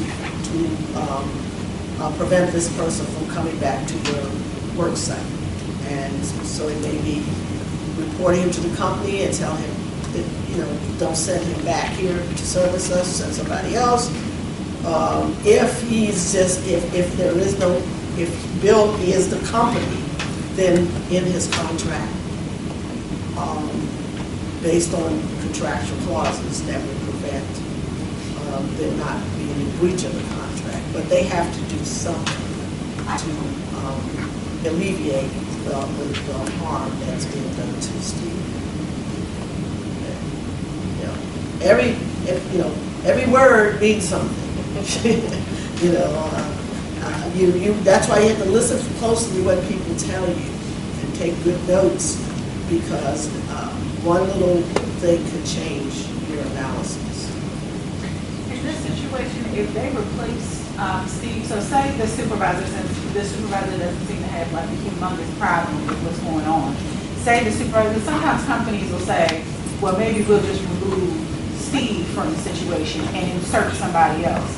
And then they would continue, right, well, or even, right, it would be retaliation potentially for Steve if Steve was removed, but even if Steve didn't have a problem with it and said, I just don't want to work with Bill anymore and left, and they insert somebody else. Does that somebody else then, is that beginning a pattern? If you knew this person had the potential? Well, the first thing you would, in moving Steve, you better get Steve's consent to move him. Right. Because moving him arbitrarily under the guise of we want to protect him without his consent may be viewed as retaliatory for him complaining about behavior. And it may, the removal, and usually is not favorable. You're sent, to some place where you got to commute longer, or it's not similar to work or what have you. So, the first inclination many employers have is try to protect the person, and while they're trying to do the investigation, try to protect the person from any further harm. But you need to get that person's consent. because they're gonna say, well, why I got to move? I'm the victim here. Why aren't you moving that person? So the focal point is not moving Steve, the focal point is to eliminate Bill from coming to the premises and creating this environment. Because moving someone else and putting it there, Bill still has been violating your employee and is a bad actor. So you want to make sure that you're not viewed as retaliating against that employer. And I think I see what you're saying is like, if you say, Steve says, yeah, I'm okay to go to another office or whatever, and you insert another person, and then Bill once again does something to that person, have you set yourself up because you knew Bill was the one? And also Bill goes to other sites. Yeah. He services multiple sites, so he may find out where Steve is, and since you never addressed it about Bill's behavior, he may find out where Steve was moved to and go to that site. And the problem still has not been resolved, and the employer is still on the hook. And if he ends up harassing 2 or 3 other people, then the employer is crap. You had your hand up in the back. Oh, you answered my question. Okay. Yeah. You had a question? So, you had a question? No, I was joking. I said, what if they have given us the insurance that will come? You know we are from the contractor. I was joking. Okay, so who's got number 4? All right, okay. David and Tyra work together in a medium-sized office. They are friendly towards each other, but David seems to find ways to touch her whenever they are around each other, bumping into her, brushing up against her, touching her arm or back when they interact, etc. It has become uncomfortable for Tyra, even though she tries to ignore it. Finally, she feels that she can't take it anymore and tells David that she really doesn't like to be touched and it bothers her when he does it. David, a little surprised, apologizes. From that time on, he has not touched her. We thought there was no sexual harassment because while it was unwelcome when she vocalized it to him, he immediately stopped, and she made no instance that it was interfering with her job performance or her ability to do her work. So that we really felt at that point it was just a communication issue, and it was resolved when she voiced her concern to him. She didn't complain. And she didn't complain. We can put the employer on notice that something was going on. And it doesn't say that David was a supervisor. No, yeah. And as we noticed, that sometimes it says, you don't have to do something, but if you can, it's good to say no and stop. Because then there's no, when you say no, stop doing that to me, there's no, let's interpret that. They've been put on notice. And if this one is, David, I apologize, I'm really sorry I didn't know that, and he never did it again. He was put on notice and he stopped his behavior. There are people that works for. There are other people it doesn't work for, but at the same time, so if a person can say no and stop, that's probably a really good thing to do, to let people know that. Because sometimes people just misinterpret body language and misinterpret reactions. Like I think you were saying, sometimes they're just nice. They're just nice. And you're going like, well, they're just being nice. Well, no, as it goes on, it's not just nice. They want something for that niceness. So, it starts to grow. So, recognize, like, I thank you for complimenting me, but every time you do it every day, please don't do that anymore. So. Yes, sir. I have a question. So if she had not said something to you directly, but had gone to the employer and just said, he's doing this, it makes me uncomfortable. But you had mentioned earlier, there's nothing required of the victim to do. Would she have, would that be a standard? Well, if she goes to the employer, again, the responsibility is who? The employer. So she puts the employer notice that my co-worker is doing this. And the employer must then intervene and address David about his behavior. And if they, like the prior supervisor did nothing, say, oh, he likes you, and does nothing, then you're beginning that slippery slope into a legal action, because now you know this to employer and you fail to do anything about it. If we were debating this further, if David's reaction was basically like not to acquiesce, but to say, you know, it's no big deal, I only do that to people I like, or, you know, that I do that to everybody, nobody else has a problem with it, then does that start going to hostile environment? Yes. That's okay. And you know, she's becoming, you know, she starts talking about it's becoming uncomfortable and she's trying to ignore it.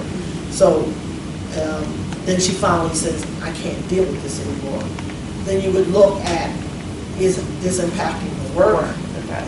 You know, and usually stuff like this, again, it pops up in the evaluation where the person is performing poorly because they're stressed out about this, what's going on, and they don't tell the employer that this is going on, and then when they get a poor evaluation, then it comes out that, you know, I can't get my work done because, you know, David is doing these things.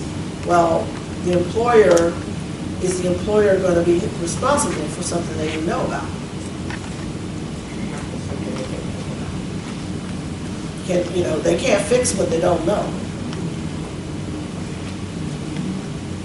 It might be, like you were saying, that if the woman, if she goes, if Tyra goes and says, I didn't say anything to David, but I just don't like it, he touches me, and the supervisor goes to David and says, David, this was brought to you, and David, I am so sorry, and that may very much repair that problem versus David being like, well, it's just no big deal, I just, you know, she's a nice person, I think she's kind of cute, kind of thing, then it's a little different. Right.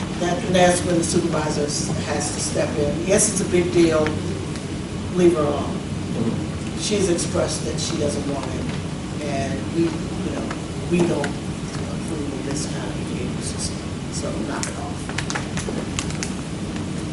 Okay, we have a final one. So, number 9. Well, we randomly pass these out. Okay, stop calling. You bet she'll scoot you out. Well, be mindful, they say the best for last, right? Oh, really? All right. Narcissism. Melissa and Carlos, they met at the company picnic the week Melissa began with the company. They had a lot in common and they began spending time with each other. Within a few weeks, they were dating. A year later, they ended the relationship badly. With a promotion, Melissa became the supervisor to Carlos's direct supervisor. Carlos began to notice that his direct supervisor didn't talk to him as much as he did before, and when he did, it was in a far more negative way. Carlos feels that Melissa has poisoned his relationship with his supervisor. So what we did for this, we determined that it was a potential hostile work environment and retaliation. Preferably, primarily because the relationship before the supervisor, although not mentioned, he said after Melissa received a promotion that the comments from his direct supervisor became far more negative. So that's why it's a potential hostile work environment, because his work could have been affected. In the retaliation,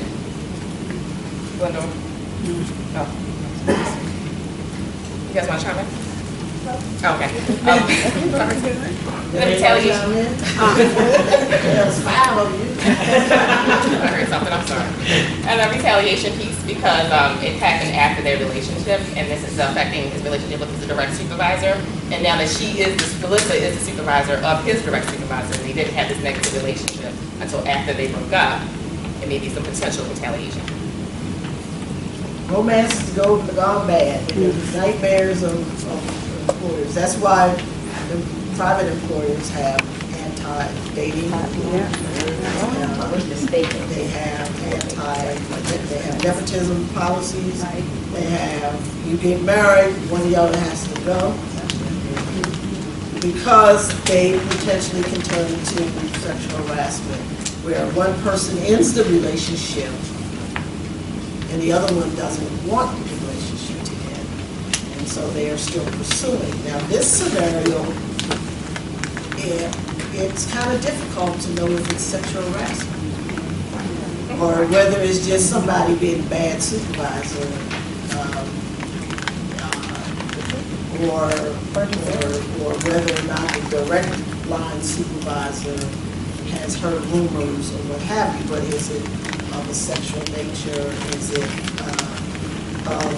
or is it just a personnel issue that's going on? So you got to dig a little deeper in this one.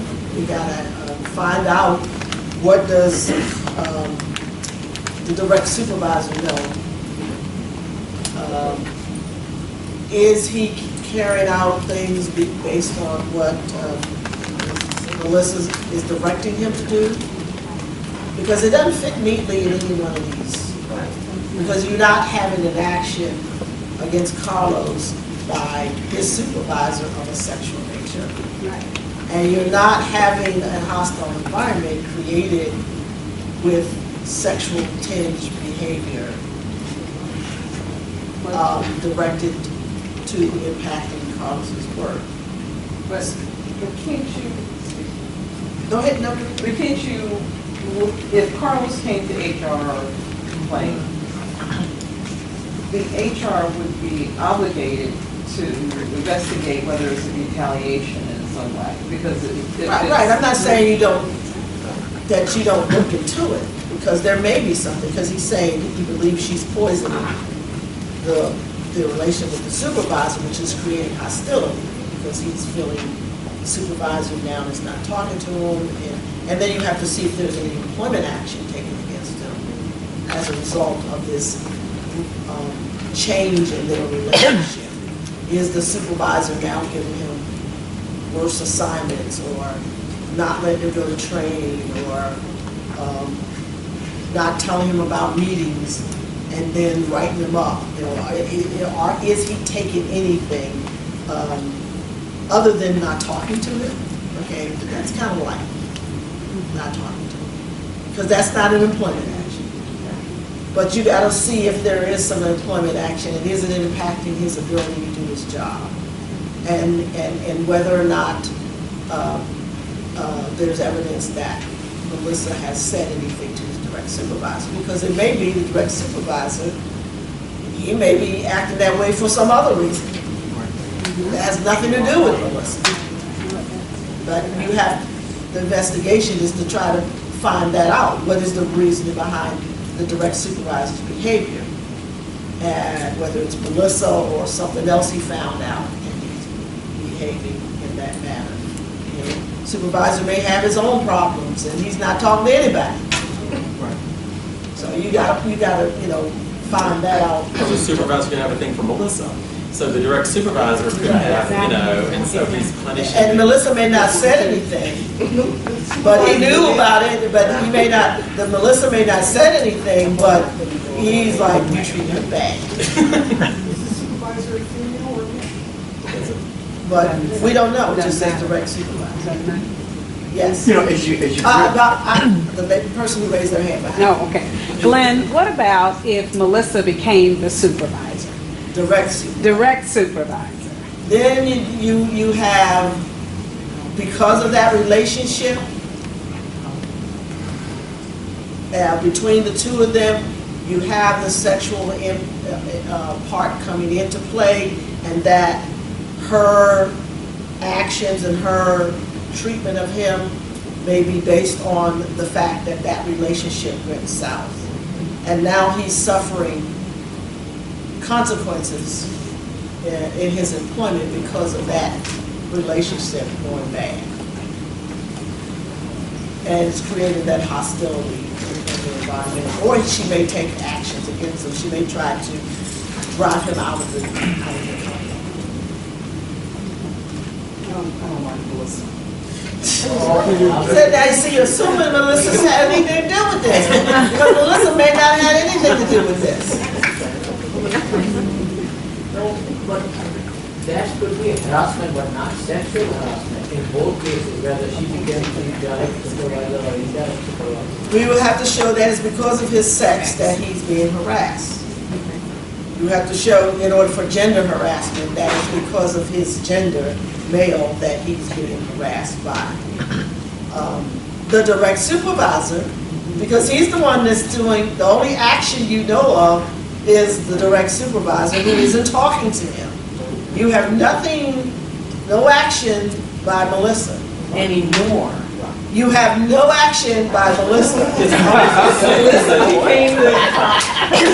Now, that you know of. Melissa, in these facts, hasn't said a word. Right. And Carlos assumes it was Melissa. But it may not be. It may not be, but. So don't go in, there's so something that changed. don't go in there with your own preconceived notions about what, because then you're gonna focus on making your preconceived notions true as opposed to letting the facts lead you to wherever they lead you. Because if you go in there preconceived, you're gonna ignore facts that show she didn't have nothing to do with it. Because you wanted to be her, I don't like her. And I'm gonna get her. And you're gonna have facts that show she didn't have anything to do with it, but you're not gonna look at it. Because it says they went through a bad breakup, so a lot of employees perform poorly when they're going through a bad breakup. You know what I mean? You finish the bad, his attitude could have changed, he could start coming to work late. And he could be making this all up because it was a bad. He could be trying to sit up and listen. Because he didn't like the way that he didn't want it to end. Maybe he went up for promotion too. So you don't, exactly, let the facts take you where they lead you.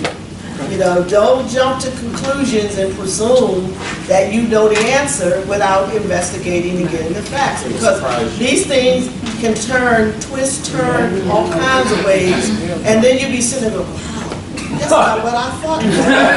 This is totally different. Right. And the person I thought was the bad guy is the good guy. And the good guy is the bad guy. So, you know, be objective. It's not about your feelings. It's not about your belief. It's not who you like or don't like. You're going to have complainants. You're going to hate them. But they have a case. They have a case. Whether you like them or not.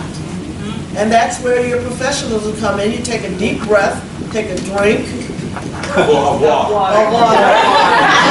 Clean it up.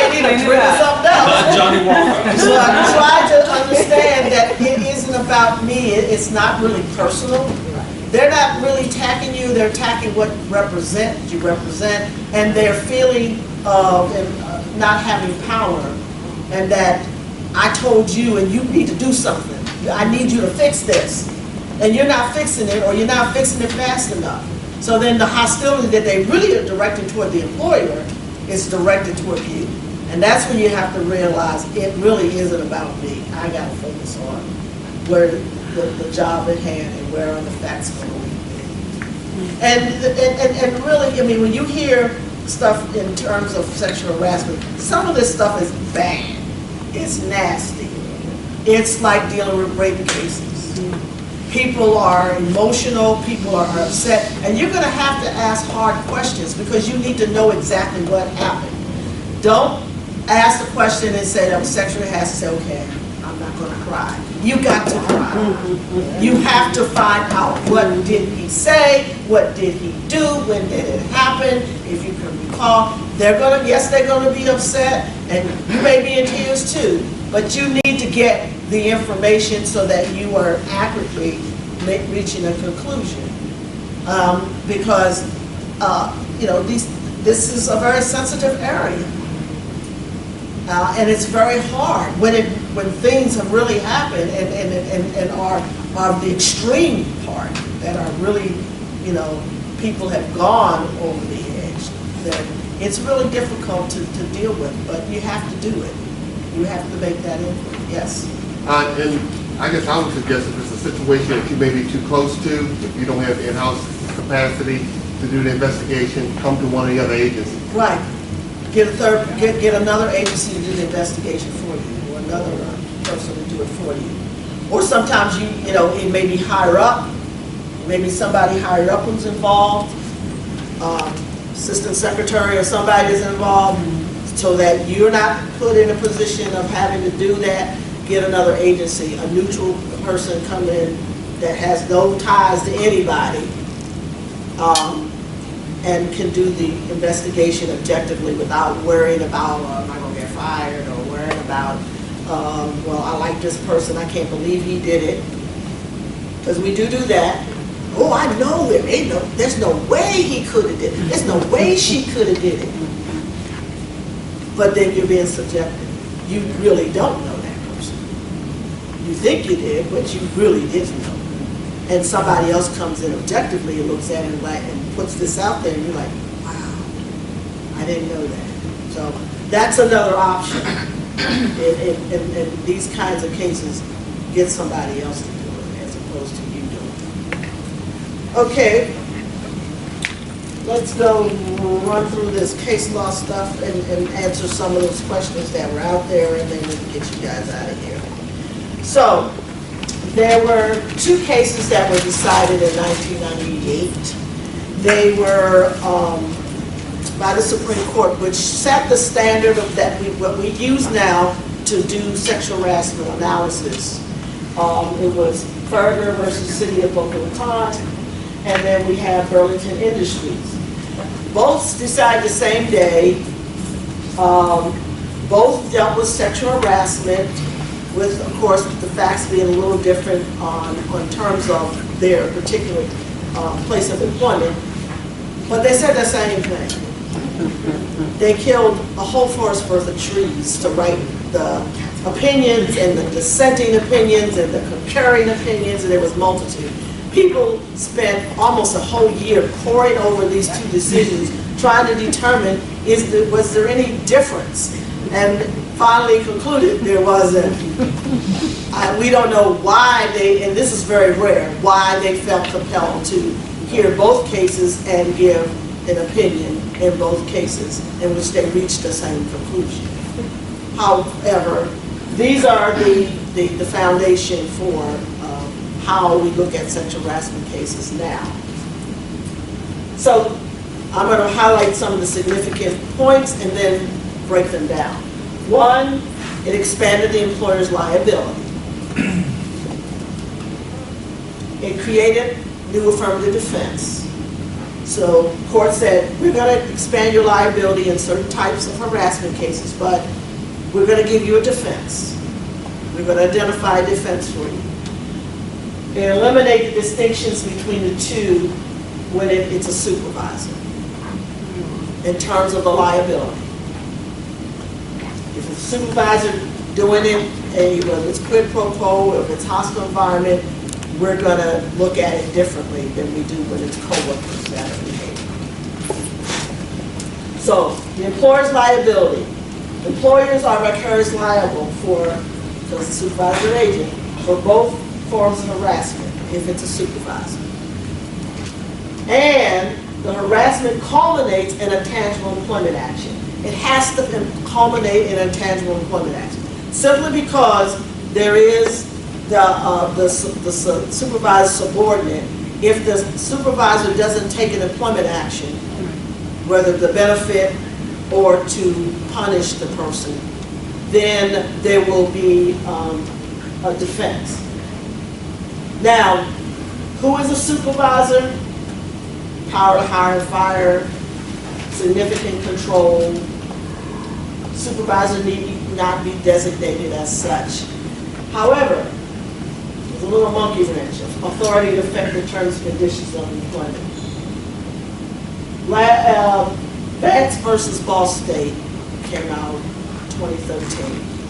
If you are doing analysis, if you get a complaint that deals with Title VII, Vance is going to bind. And what Vance does in terms of supervisors, it requires the person to have the ultimate authority to hire, fire, change conditions. That prior to Vance, and so far there hasn't been a Court of Appeals case in Maryland to change that. Prior to Vance, you could identify people who were supervisors who did not have the ultimate power, but they could affect the person's terms and conditions of employment, and they may not even have the title. They could make recommendations that get the person fired, or recommendations that don't hire that person or don't promote that person. They have power to impact that person. Under Vance, they're saying, we're not going to allow you to use those persons. It has to be the ultimate authority. That's only in Title VII cases. And if you don't know, the Supreme Court, people say the Supreme Court's decision is the law of the land. Not always. Because if the Supreme Court is only looking at Title VII, the states don't have to follow, and we don't have to follow, and we argue we don't have to follow. The court is interpreting Title VII. It's not interpreting Title 20 state law. And so you will find the end decisions of state court, Court of Appeals, saying we don't have to follow the Supreme Court because they weren't interpreting our statute. They were interpreting the federal statute. And therefore, in Maryland, we're going down this road. Or we may look to this circuit for guidance, but we don't like it, so we're going to look at that one. And judges will tell you that we don't have to follow those decisions, federal law, unless we want to, and unless it's interpreting state law. And if it's not, then we don't have to. So I give you that little tidbit that if it's not a Title VII case that you are dealing with, then Vance doesn't apply. But if it is a Title VII case, then the definition of supervisor will change. What is a tangible employment action? Significant change in employment status. Employee doesn't have to show economic harm. So if the employer demotes the person, but they still have the same salary, it's still a tangible employment action because you've taken away their authority with that title. You know, he's a deputy director, and now he's just a line supervisor. He still is getting the deputy director money, but his authority has been taken away. The demotion is a tangible, even if salary is unaffected. Assignment of extra work is not a tangible employment action unless you can show that it is overwhelming, that the person is being set up. They're given an assignment that nobody could possibly complete with a deadline, and that you're basically trying to set that person up to fail.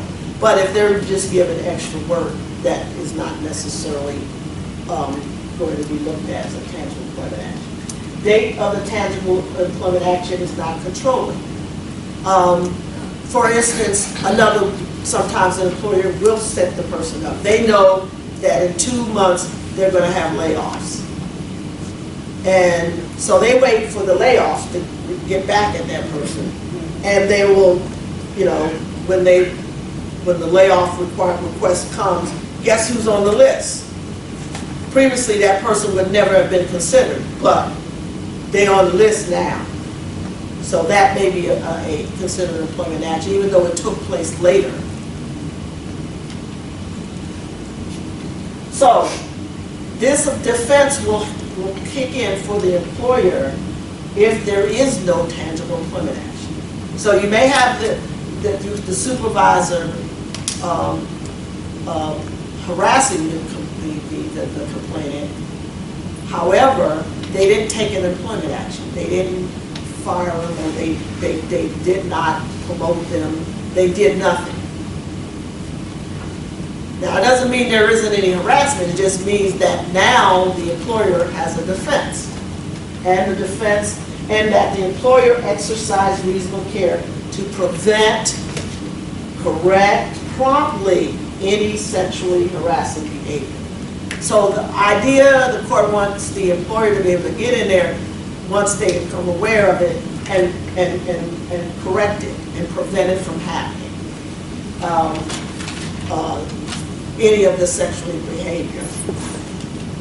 And that the employee unreasonably failed to take advantage of any preventive or corrective opportunity. That's where one area where the victim, the employer can show that the person who is complaining of the harassment did not take advantage of the policy and the prevention that the employer had. That's why it's important to have something so people know what to do and where to go and what's going to happen and what's going to be the outcome. When you don't have that, you don't have this defense. That defense does not exist. So, case in point, there was a case where their unreasonably fail will impact their remedy. It's not going to say it didn't happen, that they weren't being harassed, and that you reached the definition of harassment. It just says you didn't take advantage of preventing the harm. So we had a woman who was working for a shoe store, and her general manager came around, met her for the first time, and he sexually assaulted her. She didn't report it. She was afraid of losing her job. She didn't report it to the employer. The next time he came around for review, he assaulted her again. This time, she called the police, and then she filed a lawsuit against the employer alleging sexual harassment and that she deserved to get remedy.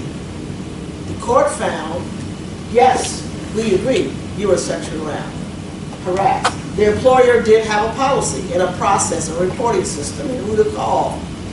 But you didn't avail yourself of that. You didn't report the first incident so that the employer could prevent the second incident and that they could promptly correct the problem.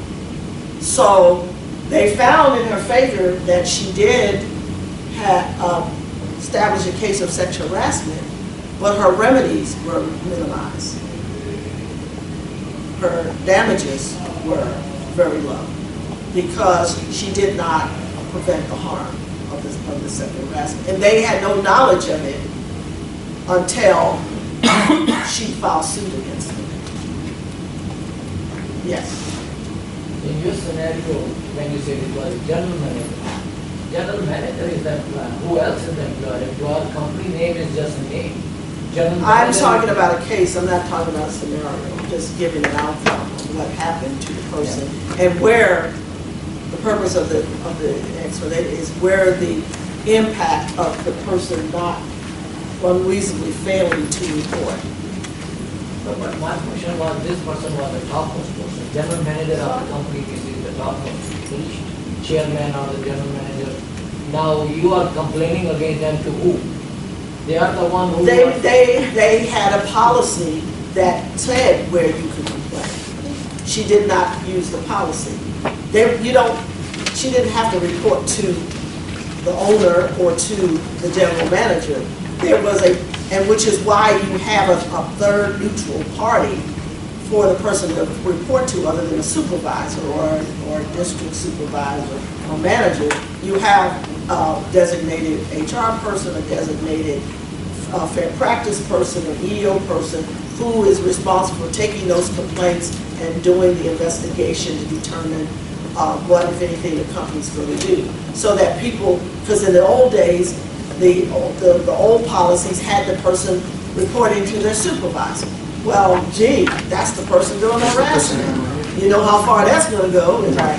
Not far at all. So they were able to defend by showing we have a process in place, we have a policy, we provided training, etc.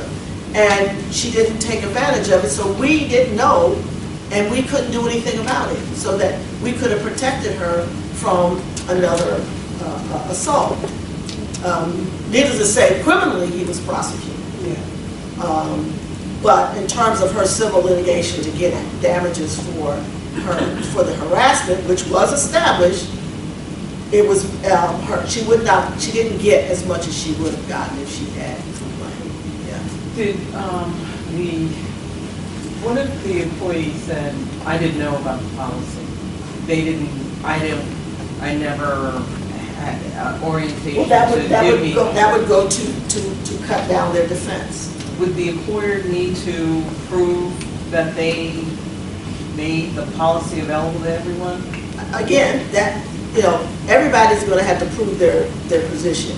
So she's gotta show evidence that she had no knowledge of the policy and didn't know what to do by calling other complainants that, they have a policy, but who knows about it? No, they don't do any training, or don't ever. There's the defense, because it's a defense. It's not absolute. You've got to prove your defense. So the defense is, oh no, yes we do. We had training. Here's the list of training, the people that we trained. Here's her signature on here. Here's her signature on the policy that we gave out. Other witnesses come and testify. Once a year we do training to prevention, and all the managers are brought in. We have orientation, so they have to put on evidence to show that they did prepare and disseminate that information. That's why it's very crucial for everybody to be trained, because if they don't know, you can have the most beautiful policy in the world, but if they don't know about its existence and people don't know where to report, then you lose, the employer loses that defense. Can I ask you one more question about that? Today, we're doing things through technology. Yes. And so we have a training through online that everyone's required to take. And so we send it.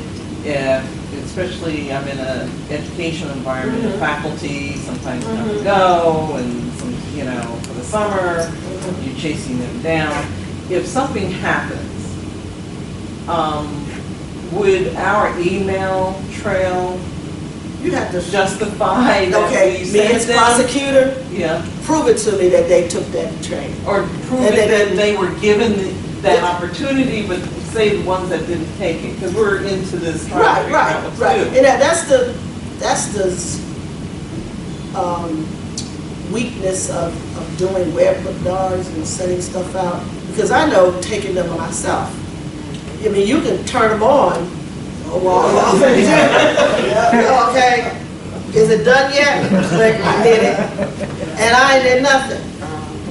Now, being the type A personality I am, I do sit there because I'm afraid somebody gonna ask me something, so I need to know. No, they have to hit check and the back to get the video too. Right. But I'm just asking at one point, because there are some people that will avoid, and you're chasing them down through the links. Well, part of your thing, if they become a victim and they say, well, I didn't know, and you show the email trail that every opportunity was given to them to know, then you chose not to know. Okay. That's your fault. That's what I'm asking. Right. You chose not to know because you were given opportunities to know, and you basically, I ain't got time for that, or I don't want to know, or I know it already. Okay, you know it already. Then when things go by wonderfully when nothing happens. Right. But then when it happens, then if you don't as a habit have your I's dotted and your T's crossed, I'm going to pick you apart. Because I'm looking for that. That's what I'm looking for.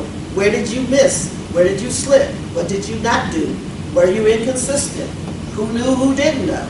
I mean, those are the things that I'm going to attack to try to show that this defense is not viable for you. So those are the three things in order for the employer to have that defense. So what does that mean? Reasonable care means. The court spell these things out in their decision. It mean, prevention efforts, complaint process. People need to know, okay, so you have a policy. What do we do? Who do I report to? How are you going to handle this? Who's going to handle it? The more that information they need to know. Communication of the program, of the policy, of the prevention program. And not just simply handing people a piece of paper with your policy, 0 tolerance, but telling them the important things, that if something should happen to you, this is where you report this to, and this is what will take place. Response to the complainant, communicate with the complainant. Let them know how the process is going. Now, because of privacy issues, you may not be able to tell them what the outcome is. That if discipline was taken, you may not be able to say what that discipline is. But they'll probably figure it out when the person ain't there no more. That something took place. But you must communicate with that person so that they know what you're doing, so that they won't go out and file a lawsuit against you, that you are handling the situation. The reasonableness of the employee, notice to the proper party, letting them know so they can do something, particularly if it's coworker to coworker. Delay or failure to report may impact damages. And avoiding the harm is the ultimate goal of all of this, is to prevent it in the first place or avoiding the harm of it escalating and becoming worse. So unaffected by these decisions is what has always been in existence, is coworker sexual harassment is a negligence theory for coworker to coworker. When two coworkers are harassing, the liability for the employer is not vicarious, not automatic. Negligence is required. They knew or should have known. So the supervisor who was standing there and heard the jokes and saw the behavior, etc., they knew or should have known that this was a violation and they needed to do something about it. And they failed to do so. So it's always a negligence for coworker to coworker. Employers may still be liable for damages even if the victim never complained to the company. If the investigating supervisor officer did not pursue it because the victim requested confidentiality. As soon as they come in and say, I'm going to tell you something, but I don't want you to do anything, put them out your office. Because once they tell you, you have to act. And so you don't want to hear things that people tell you. I just want somebody to know. Because you know what they're going to come tell me is that I told them and they didn't do anything. They leave out the part that they told you to do. But that's what they're going to say. If the victim perceives that their own opportunities are impeded by the mandatory harassment or a consensual relationship with another employee. So another piece you always look at, and we discussed retaliation, which is protected under our statute, and adverse employment action is taken, and there's a causal connection between the protective activity and the employee and the subsequent action by employer. In other words, they filed a complaint or they testified on behalf of somebody and they were, an adverse action was taken against them. We had a case where the employer provided administrative leave in a case for all of their witnesses, but the witnesses that were supporting the complainant didn't get leave. It was retaliatory. We filed against them and they corrected it. Everybody gets administrative leave. You don't get to pick one over the other because you're talking about, money. People not getting paid or having to take their own leave, depending on which side they was on. But, sometimes you won't be able to prove sexual harassment, but retaliation may be very easy to prove. I always tell employers, don't do the don't bring me no bad news reaction of lashing out because you don't want to hear about it. Because that's so easy for us to prove. 5 minutes after somebody is served a complaint, they're firing the complainant or firing everybody. The person who's accused, the person who's the victim, anybody knew anything about it. I've seen that happen. They clean house. That don't change your liability, sir or ma'am, just because you fire everybody. Other issues decided by the Supreme Court, same-sex is actionable. We talked about that. Former employees are covered, protected. this came up in a Supreme Court case because employers were using as a defense that people who were fired and were former employees were not covered by Title VII because Title VII only covers employees. And the court said, stop this nonsense. We're going to punish the victim that you fired and say that you could have this defense. That they said, okay, well, we're going to specifically rule that former employees are still covered because, you know, people would get reference letters that were negative, or they would intentionally call up. They find out the employee's going somewhere else to work. They would intentionally call up and sabotage their ability to get another job. So, you know, you're still trying to destroy this. If you fired them, now you're still trying to keep them from getting a job. You're still punishing that employee, and it is actionable. Individual supervisors are not personally liable. Why? Why can't you not sue individual supervisors under discrimination law? Because they were acting as agents of the employer. Why can't you sue individual supervisors under state law or federal law? They work for the company, they represent the company. No. They're protected, aren't they? Who can you sue? The employer. The employer is the only person you can sue under Title VII and under Title 20. Well, that's what we were saying. Yeah. That's what I'm saying. Okay, so, you know, yeah, we said manager, agent. Well, see, when everybody's talking at the same time, some of you low talking folks that ain't here. But you can only sue, they can be sued under other statutes. Right. Tort statutes, criminal, breach of contract, intentional infliction of emotions, distress, assault. You can sue them under there, but you can't sue them under Title VII or Title 20. We talked about third-party harassment with the scenario, so that those are not actionable.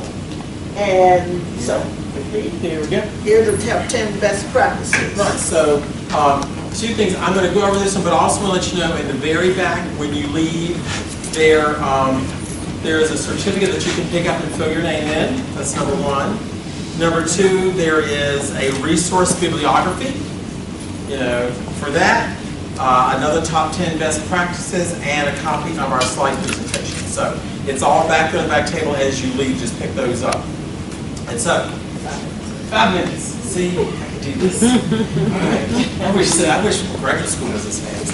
So, okay, number one, post the information, whether it's our website, whether it's posters that have been sent to you from EXC, whatever, post information. Not necessarily a legal requirement, but it's always a best practice to do that.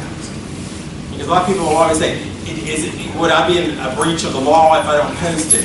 It might be in your policies that you're supposed to post it. That's not necessarily a legal requirement, but it's a good thing to do. I try to encourage it. It's the good thing to do.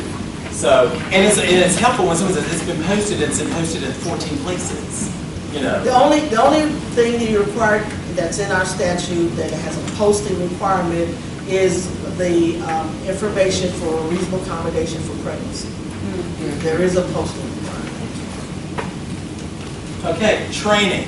So best practice is providing training, not just necessarily for supervisors and upper staff, but for employees, because they themselves may not know the information. They may not know what constitutes harassment or discrimination. Your prevention policy, having a good prevention policy. That means sometimes you might ask other agencies, other companies, can I see, what does yours look like? What are some samples? Talking to your counsel, they have access to different policies to take a look at that. Look at your complaint, making sure you have a complaint procedure versus just talk to your supervisor. Or just talk to whoever's in the office. It may be the janitorial group, but they'll take your complaint too. So, no, make sure you have a good complaint process. Who to talk to, who do you file it with, what is the process for them?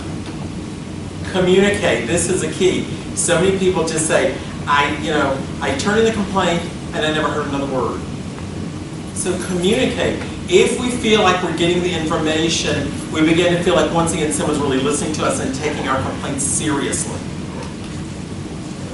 It goes right to take the complaint seriously, because sometimes we'll hear it, and as Glendora said, we're all different kinds of people, so sometimes when someone says, I was just offended by that, you go like, really? That wasn't such a big deal. Personally, I may be thinking that inside, but realizing it's coming from them, therefore it is important to them. They're coming to you because it's important to them. So take that seriously. Have a timely response. Don't, you know, you get the response and then like, oh, I'll get to it.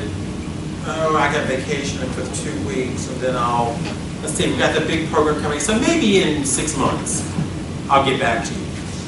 You know, respond timely. We all like to be responded that way, so do the same thing. Make sure they know about the external right to file, that even if they don't file, you know, with your agency, there are other agencies that they can file with. But they have the right to that filing externally.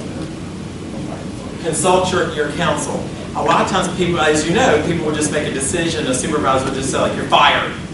But never checked with HR, never checked with the ER, never checked with anybody, they just fired at will because I don't like it. And it may be something that happens. So check and consult your general counsel and don't retaliate.